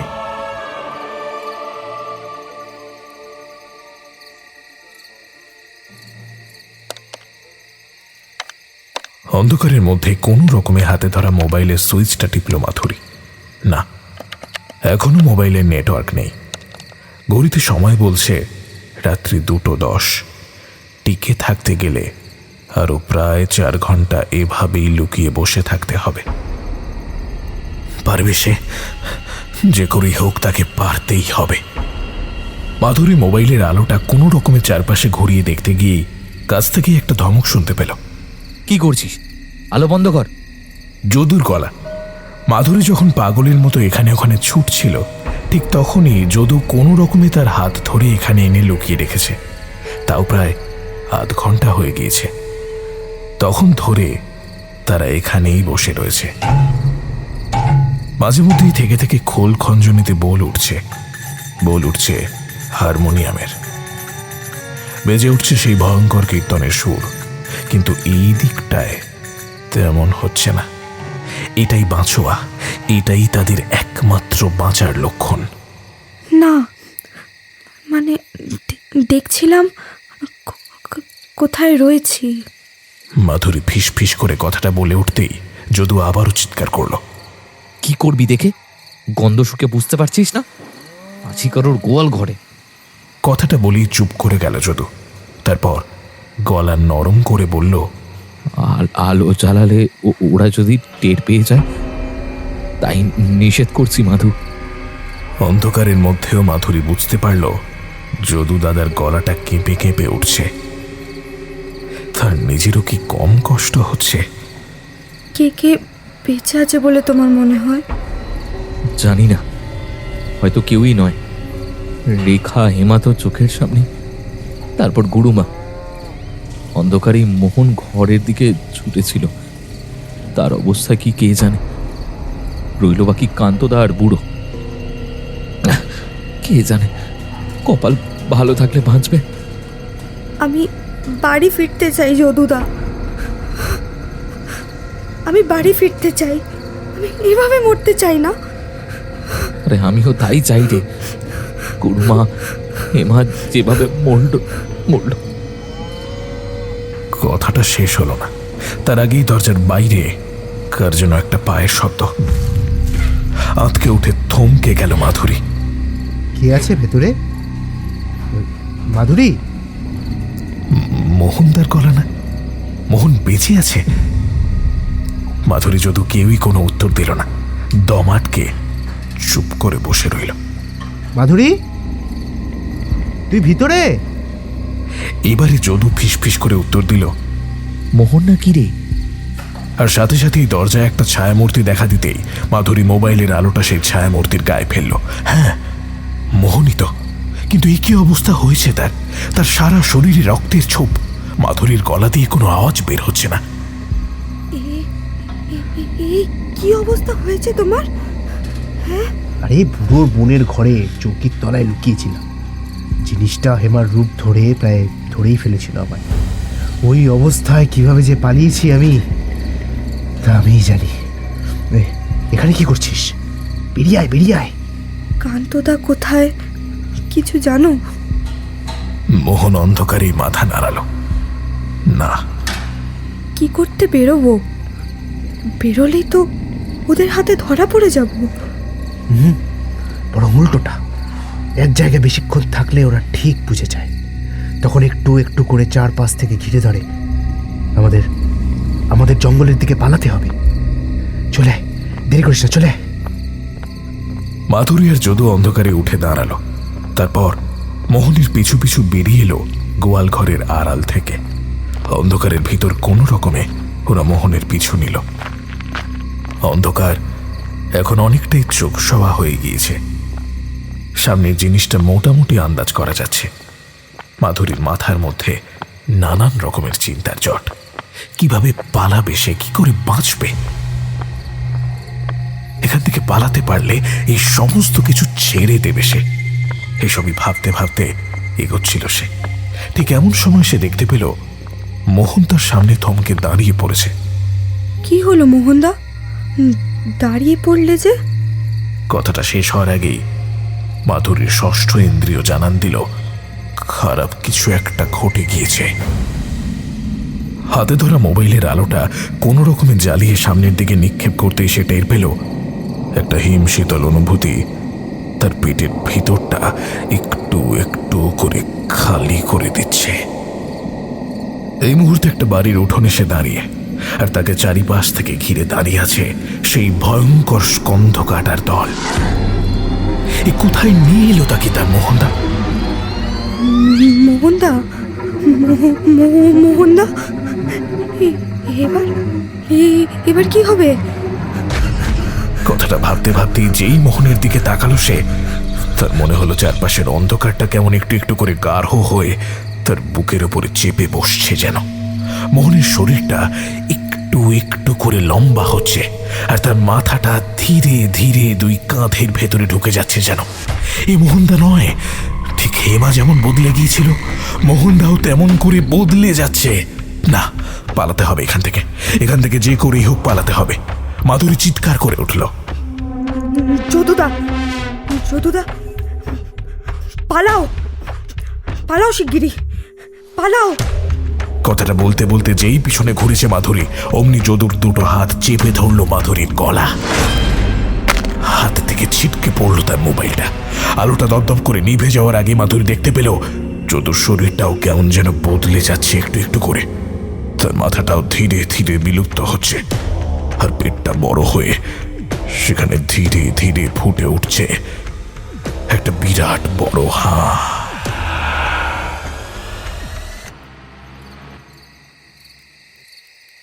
এসব বছর কুড়ি আগের কথা,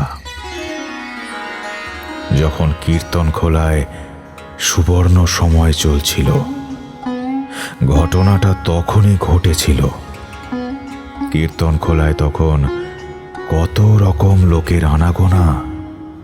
বিভিন্ন জায়গা থেকে আসা কীর্তনের লোক বিভিন্ন জায়গায় যাওয়া কীর্তনের দল, দূর দূরান্ত থেকে বায়না করতে আসা লোক সবসময় কিচকিচ করত। হঠাৎ করেই একবার গ্রাম থেকে 2-3টে বাচ্চা চুরি হয়ে যায়।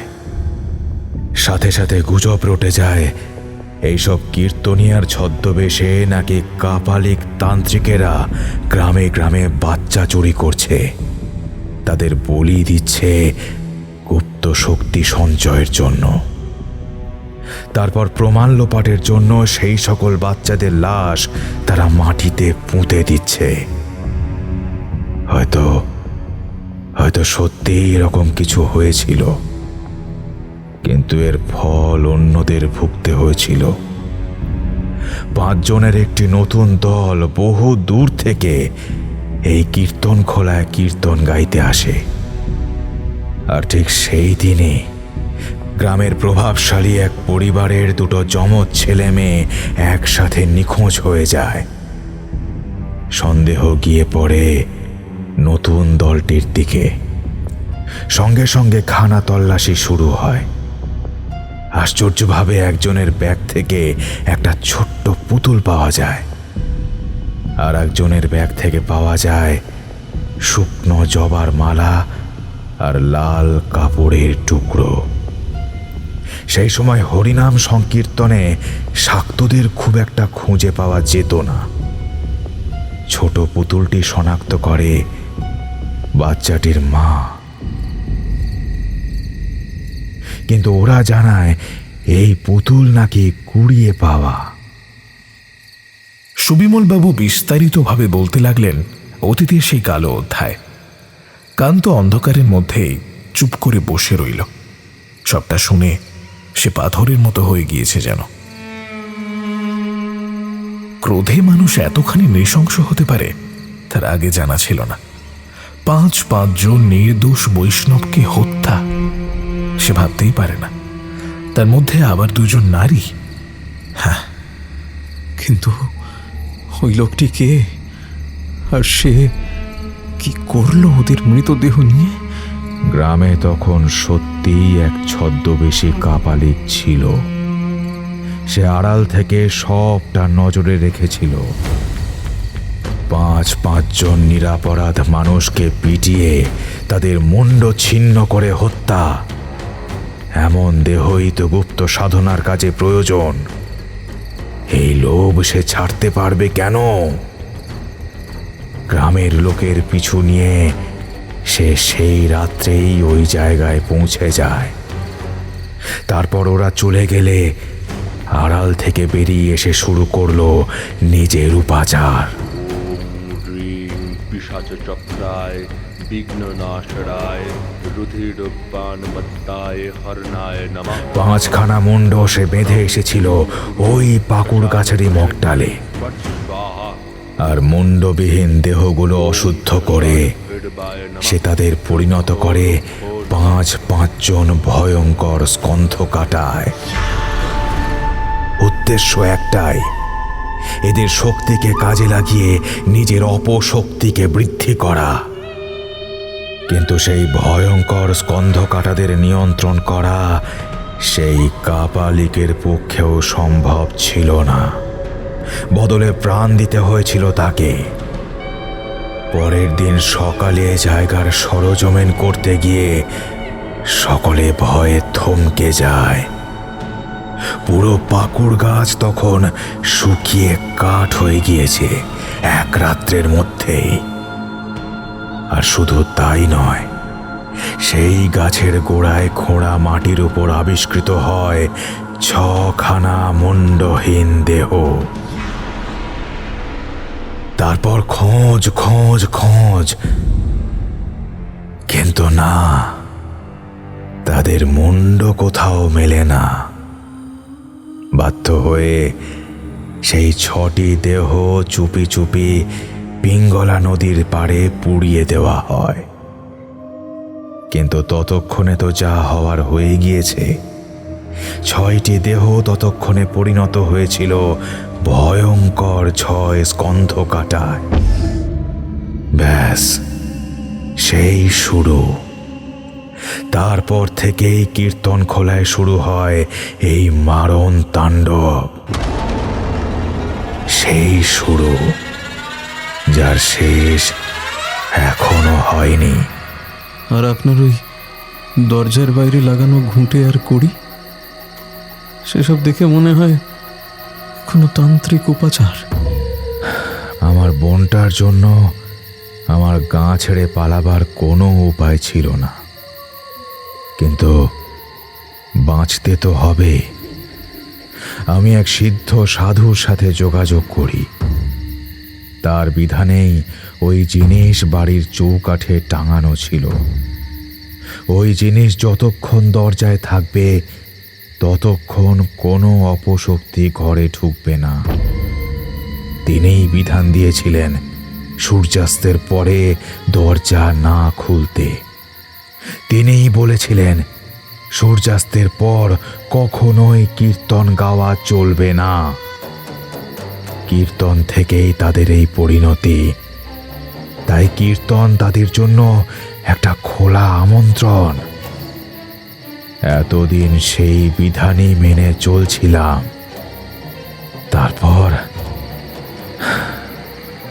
তারপর তোমরা এলে আর সব। বৃদ্ধের কণ্ঠে হতাশা। কান্ত এক মনে সবটা শুনছিল আর ভাবছিল এমনও হয়। তারপর কি একটা মনে পড়তেই সে বলল, আচ্ছা, রাতের আঁধারে এতটা পথ এলাম, ওরা আমাদের তখন আক্রমণ করলো না কেন? ওরা তোমাদের ইচ্ছা করেই আমার বাড়ি পর্যন্ত আসতে দিয়েছে। এতদিন এত রাত ওরা আমার বাড়ির সীমানা পেরোতে পারেনি। এতদিনের এই হারের বদলা নিতেই ওরা তোমাদের আমার বাড়ি পর্যন্ত আসতে দিয়েছে। ওরা জানতো এতজনের মধ্যে কেউ না কেউ কোনো না কোনো ভুল করবেই, আর সেটাই হয়েছে। পাকুড় গাছের মগডাল থেকে ওই 5টা দেহের মুন্ডু নামিয়ে দেহগুলোর সঙ্গে জ্বালিয়ে দিলেই তো হতো। কান্তুর কথা শুনে বৃদ্ধ অন্ধকারেই মুচকি হাসলেন। এতই সহজ? দিনের বেলা সেই কাটা মুন্ডগুলো দেখা গেলে তো হয়েই যেত। সে জিনিস দেখা যায় কেবল রাতের আঁধারে। এর থেকে কি বাঁচার কোনো উপায় সত্যিই নেই? হ্যাঁ, সেই সিদ্ধ সাধু একটা উপায় বলেছিলেন বটে, কিন্তু তা এতই কঠিন।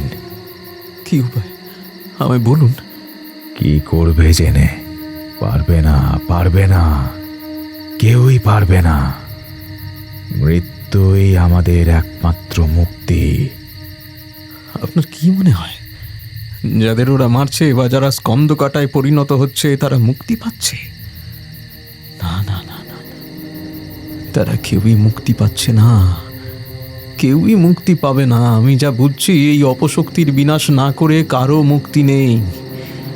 শুনুন, মরতেই যদি হয় তাহলে শেষ চেষ্টাটুকু করে মরাই ভালো, তাই নয়? অন্ধকারে বৃদ্ধ মাথা নাড়ালেন। তোমায় কিন্তু এই কাজের জন্য ভয়ঙ্কর মূল্য চোকাতে হবে।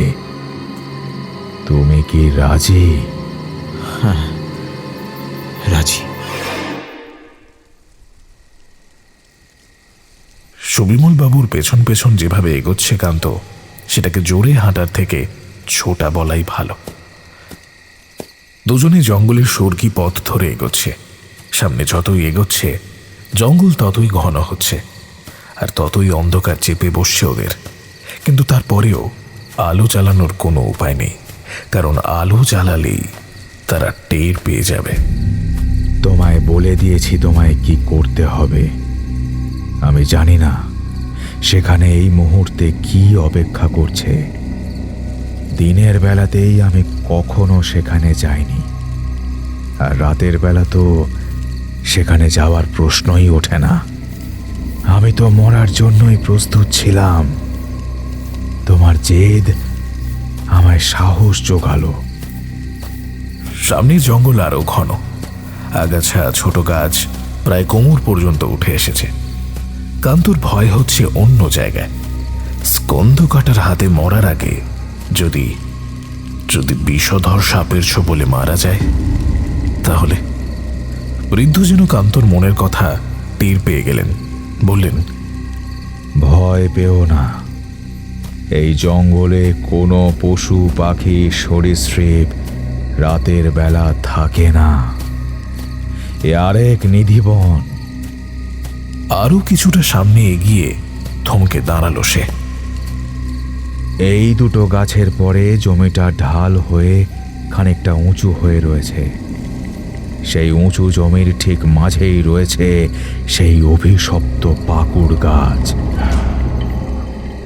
অপশক্তির বিষে সেই জায়গায় আর কোনো গাছ কখনো হয়নি। তুমি দেখলেই চিনতে পারবে।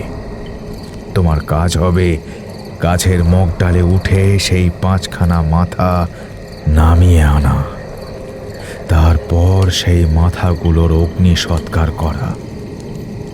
জিনিসগুলো সঙ্গে রয়েছে তো? কান্ত তার পকেটে হাত দিল। লাইটারের একগুচ্ছ শুকনো পাট রয়েছে সেখানে।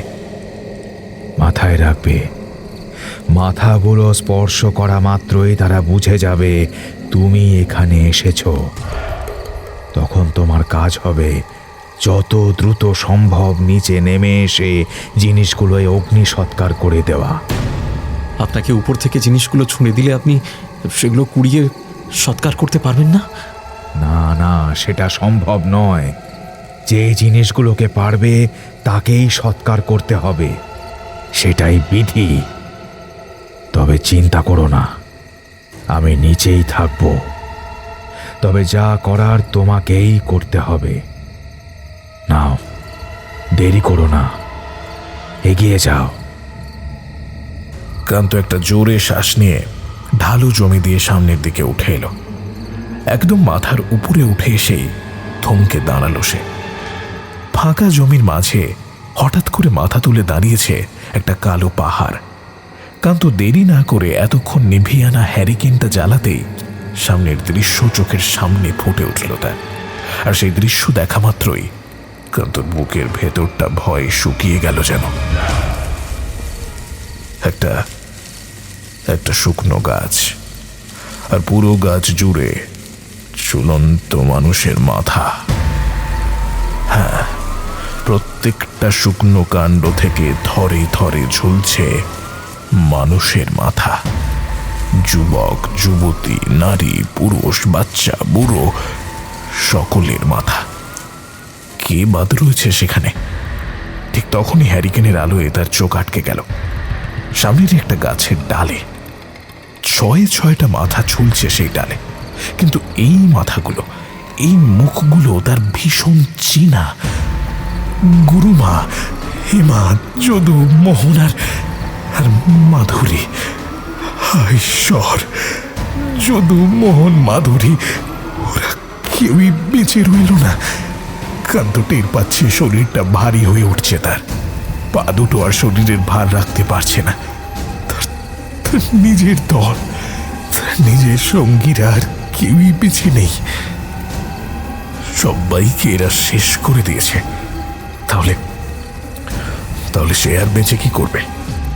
তারও আর বেঁচে কোনো লাভ নেই। কিন্তু পরক্ষণেই কি একটা ভেবে বুকে যেন আগুন জ্বলে উঠল তার। চোখের জল মুছে টান টান হয়ে সোজা হয়ে দাঁড়ালো সে। কীর্তন খোলায় যারাই ছিল, যারাই এসেছে, পরে তাদেরই এরা শেষ করে দিয়েছে। আর তাদের মুন্ডু ঝুলিয়ে রেখেছে এই গাছে। এই গাছ একটা প্রতীকী। ঝুলতে থাকা মুন্ডুগুলো মুক্তি না পাওয়া মানুষদের শেষ চিহ্ন। মরতে হলে সে মরবে, কিন্তু তার আগে এই অপশক্তির বিনাশ দেখে তবেই ছাড়বে সে। সকলকে মুক্তি দেবে সে। আর কোনোদিন যাতে এই গাছে আর কাউকে ঝুলতে না হয়। নিভিয়ে রাখা হ্যারিকেনটা এবার জ্বালালো কান্ত। হ্যারিকেন খানার আলোটা ক্ষীণ করে নিচে রেখে গাছের উপর উঠে এলো সে, অত্যন্ত সন্তর্পণে। একটার পর একটা ডালে পা রেখে শরীরটাকে কখনো ঝুঁকিয়ে কখনো বাঁকিয়ে সেই ঝুলতে থাকা মুন্ডগুলোর ছোঁয়া বাঁচিয়ে কান্ত উঠে এলো একেবারে মগ ডালে। ওই তো হাতের নাগালেই সেই ডাল। একদম ওপরের ডালে 5খানা কাটা মাথা, 3জন পুরুষ 2জন নারী। এগুলোই সেই মাথা যার সৎকার তাকেই করতে হবে। না, আর দেরি করা উচিত হবে না, চটপট কাজটা শেষ করতেই হবে তাকে। এমন সময় নিচ থেকে আচমকাই ভেসে এলো একটা চাপা চিৎকার, সুবিমল বাবুর গলা। তাড়াতাড়ি ওই 5টা মাথা, ওগুলো নিয়ে নেমে এসো। সকলের মাথা নিয়ে নামলেই তো ভালো হতো, সকলে একসঙ্গে মুক্তি পেয়ে যেত। না না, শুধু ওই 5টা মাথা, আর একটাও অতিরিক্ত নয়। তাড়াতাড়ি তাড়াতাড়ি। কান্ত মনে মনে ঈশ্বরকে স্মরণ করে একটা জোরে শ্বাস নিল। তারপরেই শরীরটাকে গাছের খাঁজে আটকে 2 হাত দিয়ে 5খানা মাথা চেপে ধরতেই মুহূর্তে একটা ঝটকা লাগলো তার সারা শরীরে। মনে হলো তার শরীর দিয়ে বুঝে 1000 ওয়াটের বিদ্যুৎ প্রবাহ বইছে।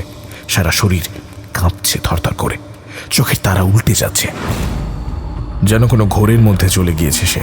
আর সেই ঘোরের ভিতরে একটার পর একটা ছবি ভেসে উঠেছে চোখের সামনে, ঠিক ঠিক সিনেমার মতো। কয়েক মুহূর্ত মাত্র সময়, আবারও সবকিছু আগের মতো স্বাভাবিক, কিন্তু কান্ত নয়। গাছের মগডালে এই মুহূর্তে তার সঙ্গে যা ঘটল তা নিচে দাঁড়িয়ে থাকা সুবিমল বাবু টেরও পেলেন না। কান্তর শরীর কাঁপছে থরথর করে। সে কি এগুলো চোখের সামনে দেখছে? কি ছিল এগুলো? এতক্ষণ কি করছিলে? তাড়াতাড়ি জ্বালিয়ে দাও ওগুলো। ওরা টের পেয়ে গেছে তোমার উপস্থিতি। এক মুহূর্ত নষ্ট করার মতো সময় নেই। গাছ থেকে নিচে নেমে আসতেই ছুটে এলেন সুবিমল বাবু, কিন্তু কান্তকে কেমন যেন স্থির লাগছে। কি হলো?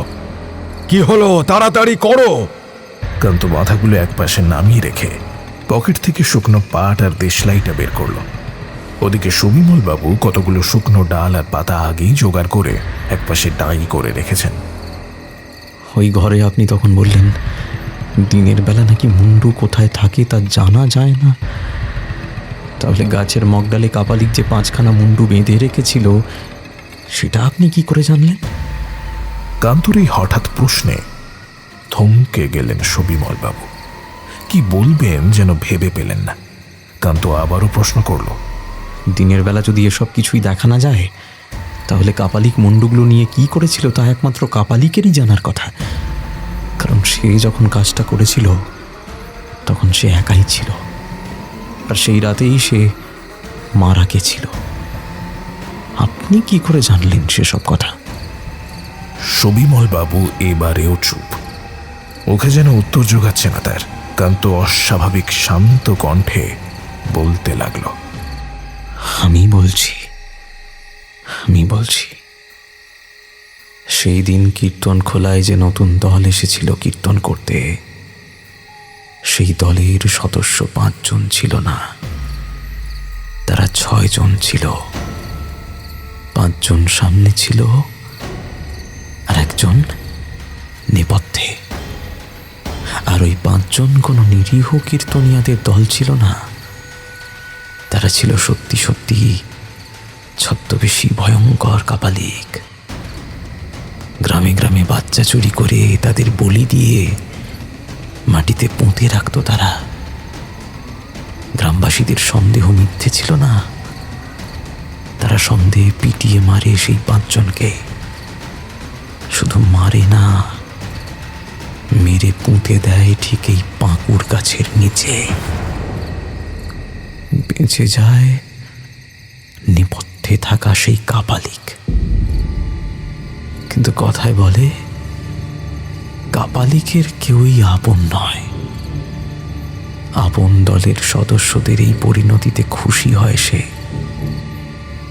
ভয়ঙ্কর তন্ত্রাচারে এই দেহগুলি ব্যবহারের জন্য সেগুলি মাটি খুঁড়ে বের করে আনে সেই কাপালিক।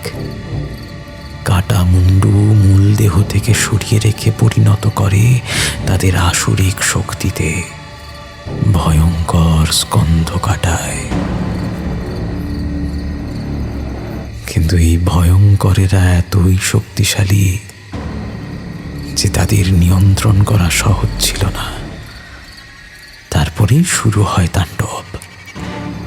কীর্তন খোলা উজাড় হতে থাকে একটু একটু করে।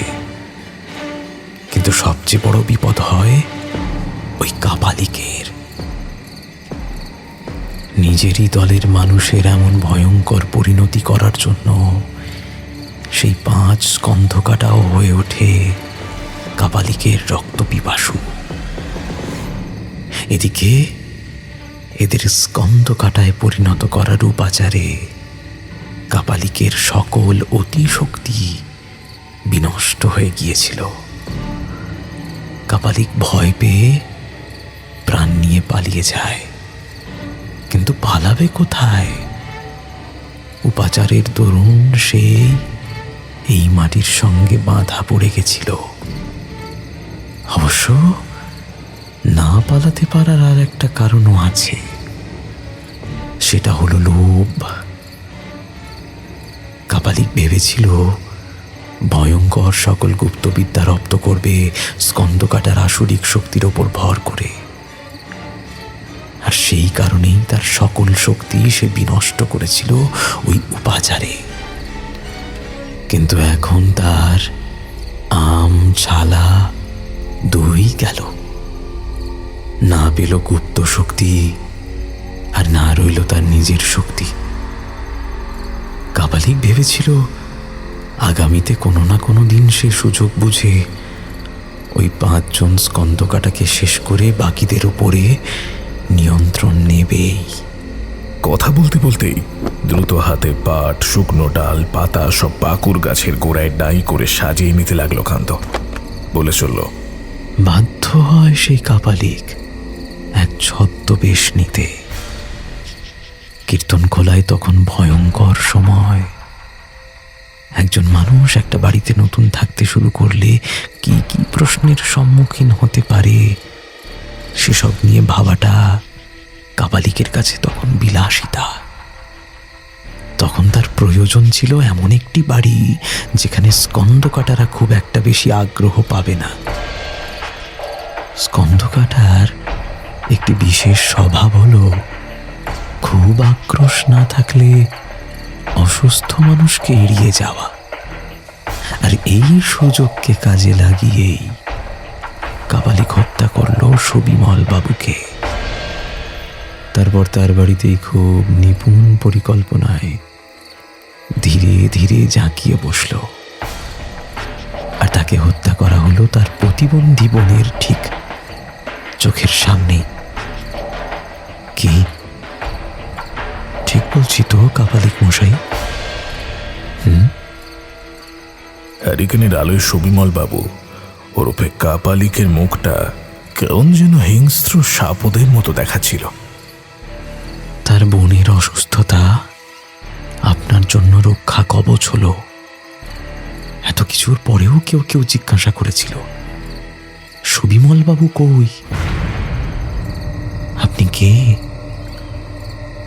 আপনি চালাকি করে সকলকে বুঝিয়েছিলেন আপনি নাকি সুবিমল বাবুর আত্মীয়, ওর বোনের দেখাশোনার জন্য এসেছেন। তারপর নিজের তন্ত্র শক্তিকে শেষবারের মতো কাজে লাগিয়ে বানালেন একটা বেষ্টনী, যার ভিতর জোর করে কোনো স্কন্ধকাটা কোনো দিন প্রবেশ করতে পারবে না। হ্যাঁ, কি কি উল্টো পাল্টা কথা বলছো? আমি আমি কেন? আমরা যখন এসেছিলাম তখন আপনি খুশি হননি, কারণ আপনার ভয় ছিল তখন। আমাদের জন্য আপনার নিজের জন্য তৈরি করা এই সুরক্ষা বেষ্টনী নষ্ট না হয়ে যায়। কিন্তু যখনই দেখলেন আমি ওই শয়তানদের মুখোমুখি হতে রাজি, তখনই আপনার নিজের শক্তি ফিরে পাওয়ার পুরনো সেই লোভ জাগাড় দিয়ে উঠল, আর আপনি কৌশল রচনা করলেন। চাইলেন আমার মাধ্যমে নিজের সেই পুরনো ক্ষমতা অর্জন করতে। কিন্তু আপনি বুঝতে পারেননি আমি সব জেনে যাব। কান্ত সেই মাথা 5টা কাঠকুটোর গাদিতে রেখে বিড়বিড় করে বলল, আপনি আমায় দিয়ে আপনার সেই 5 জন পুরনো বন্ধুর সৎকার করাতে চেয়েছিলেন, অথচ বাকিদের চাননি। কেন? কারণ আপনি চেয়েছিলেন শুধু সেই 5 জনের মুক্তি, যাতে আপনি এদের মাথা হয়ে বাকিদের নিয়ন্ত্রণ করতে পারেন। কিন্তু সেই গুড়ে বালি আমার কাছে এখন সব পরিষ্কার, সবটা একেবারে পরিষ্কার। কথাটা বলেই কান্তর ঠোঁটে একটা মুচকি হাসি ফুটে উঠল। মুহূর্তেই মুখের ভাব বদলে গেল সুবিমল বাবুর। প্রচন্ড আক্রোশে মুখের ভাব একটু একটু করে বদলে যেতে শুরু করতেই আচমকা ভয় পেয়ে যেন কোঁকড়ে উঠলেন তিনি। চারপাশ থেকে ততক্ষণে তাদের ঘিরে ধরেছে অগণিত স্কন্ধকাটা। হ্যাঁ, ওরা চলে এসেছে। পাথরের মতো অবিচল দেহগুলো তাদের ঘিরে একটু একটু করে বৃত্ত ছোট করছে ক্রমশ। এখনই ছিঁড়ে খুঁড়ে ফেলবে তাদের। তুমি আমার কথা শোনো, ওদের জ্বালিয়ে দাও। আমি কথা দিলাম, কেউ তোমার কোনো ক্ষতি করবে না। তুমি সুস্থভাবে চলে যেতে পারবে এখান থেকে। আমি তো চলে যাব, কিন্তু আমার সঙ্গে যে বাকিরা এসেছিল তারা কোথায় যাবে? এবারে কান্ত দাঁতে দাঁত ঠেকিয়ে বলল, তোমার দলের লোকেরা ভয়ঙ্কর, কিন্তু তুমি একটা শয়তান। তাই তোমার মৃত্যু ভয়ঙ্কর হবে, ভয়ঙ্কর। কান্তর মনে এক অদ্ভুত প্রশান্তি। তুমিও মরবে, এরা তোমাকেও মারবে, তুমিও বাঁচবে না। জানি, কিন্তু এটাও জানি শেষ পর্যন্ত আমিও মুক্তি পাবো বাকিদের মতো। কারণ আমার মুন্ডুটাও তো এই পাঁকুড় গাছেই ঝুলতে থাকবে বাকিদের মতো, তাই না? কথাটা বলেই কান্ত শুকনো পাটে আগুন ধরাতেই তা জ্বলে উঠল। শুকনো ডাল, শুকনো পাতা, তাতে দাউ দাউ করে জ্বলে উঠল আগুন। আর মুহূর্তেই সেই আগুন শুকনো পাকুড় গাছের কাণ্ড গ্রাস করল। কাপালি ওরফে সুবিমল বাবু চিৎকার করে উঠলেন, আমায় ধরে ফেলা এত সহজ নয়, কিছুতেই নয়। কথাটা বলেই লোকটা পকেট থেকে একটা মোটা লাল দড়ি বের করে আনলো। ওদিকে স্কন্ধ কাটাদের বৃত্ত ছোট হয়ে প্রায় তাকে ছুঁয়ে ফেলবে। ঠিক তখনই দুহাতের কারসাজিতে সেই লাল দড়িতে একটা করে প্যাঁচ দিল সেই কাপালিক। যারা প্রায় তাকে ছুঁয়ে ফেলেছিল, সাথে সাথে মাটিতে কাটা কলা গাছের মতো এক এক করে তারা পড়ে যেতে লাগলো। শুধু পড়েই গেল না, শুকনো হয়ে হাওয়ায় মিশে যেতে লাগলো তারা। যারাই তাকে স্পর্শ করতে যাচ্ছে তাদেরই ওই একই পরিণতি হচ্ছে। কান্ত স্তব্ধ। এটা কি হচ্ছে? ওই লোকটা কি করছে এটা? তুমি এখনো আমায় চিনলে না। এত কিছু করলাম, আর নিজেকে বাঁচানোর জন্য কোনো শেষ উপায় রাখবো না।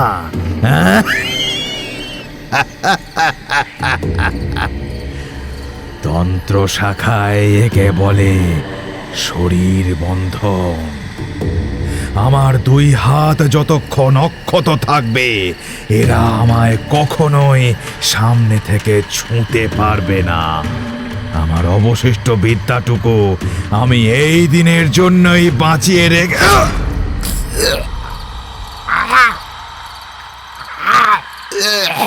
কথাটা শেষ হলো না, তার আগেই যন্ত্রণায় মুখ বেঁকে গেল কাপালিকের। এই সমস্ত আক্রমণ ঠেকাতে ঠেকাতে কখন যে কাপালিক পিছিয়ে একটা গাছের নিচে চলে এসেছিল তা খেয়ালও করেনি। এক বৃদ্ধা, বেঁকে যাওয়া শরীর, মুখের কষ থেকে গড়িয়ে পড়া লালা, আর গলার ভেতর থেকে বেরিয়ে আসা গোঙানির মতো শব্দ। কিন্তু 2 চোখ থেকে আগুনের মতো ক্রোধ ছড়ে পড়ছে তার। সুবিমল বাবুর বোন। দেহটা গাছ থেকে উল্টো হয়ে ঝুলছে মুহূর্তে। শুধু ঝুলছেই না, ওই অবস্থায় উপর থেকে শক্ত করে চেপে ধরেছে কাপালিকের হাত জোড়া। কাপালিক নড়তে পারছে না, হাত দুটো চালাতে পারছে না অনেক চেষ্টা করেও। এরপর মরমর করে শব্দ পেয়ে কান্ত দেখতে পেল কাপালিকের হাত জোড়া কাঁধ থেকে উপড়ে নিয়েছে সেই অশরীরী বৃদ্ধা। যন্ত্রণায় আর্তনাদটুকু করে ওঠার সময় পেল না সেই কাপালিক। কান্ত হা হয়ে দেখল গাছে ঝুলতে থাকা সেই বৃদ্ধার শরীরটা ধীরে ধীরে বদলে যাচ্ছে। মাথাটা ঢুকে যাচ্ছে দুটো কাঁধের মধ্যখানে, হাত পা দুটো লম্বা হয়ে যাচ্ছে, আর পেটটা স্ফীত হচ্ছে বাকিদের মতোই। ওদিকে বাকিরা ততক্ষণে চেপে ধরেছে সুবিমল বাবু ওরফে সেই কাপালিককে। কান্ত তাকে দেখতে পাচ্ছে না প্রচণ্ড ধোঁয়ায়, শুধু শোনা যাচ্ছে তার প্রচণ্ড আর্তনাদ। কান্ত নিশ্চিত স্কন্ধকাটারা তাকে মুন্ডু ছিঁড়ে কিছুতেই হত্যা করবে না, আর তাহলেই তো মুক্তি পেয়ে যাবে শয়তানটা। না, বদলে তাকে ছিঁড়ে খুঁড়ে ফেলে রাখবে এই জঙ্গলেই। ওদিকে লক লক করে আগুনের শিখা বাকুর গাছ বেয়ে ওপরে উঠছে। কান্ত দেখতে পাচ্ছে তাকে ঘিরে থাকা স্কন্ধকাটার বৃত্তটা একটু একটু করে ছোট হচ্ছে। কান্ত চোখ বন্ধ করে খোলের তালের কথা মনে করতে লাগলো। বড্ড অসহায় লাগছে তার। ঠোঁটের কোল বেয়ে বেরিয়ে এলো তার কীর্তনের দুই কলি, যে গান তারা একসাথে গাইত তাদের কীর্তনের দলে। রাধা কুণ্ডে মারো ডুব, শ্যাম কুণ্ডে ওঠো রে, রাধা কুণ্ডে মারো ডুব, শ্যাম কুণ্ডে ওঠো রে, যদি ডুবতে পার।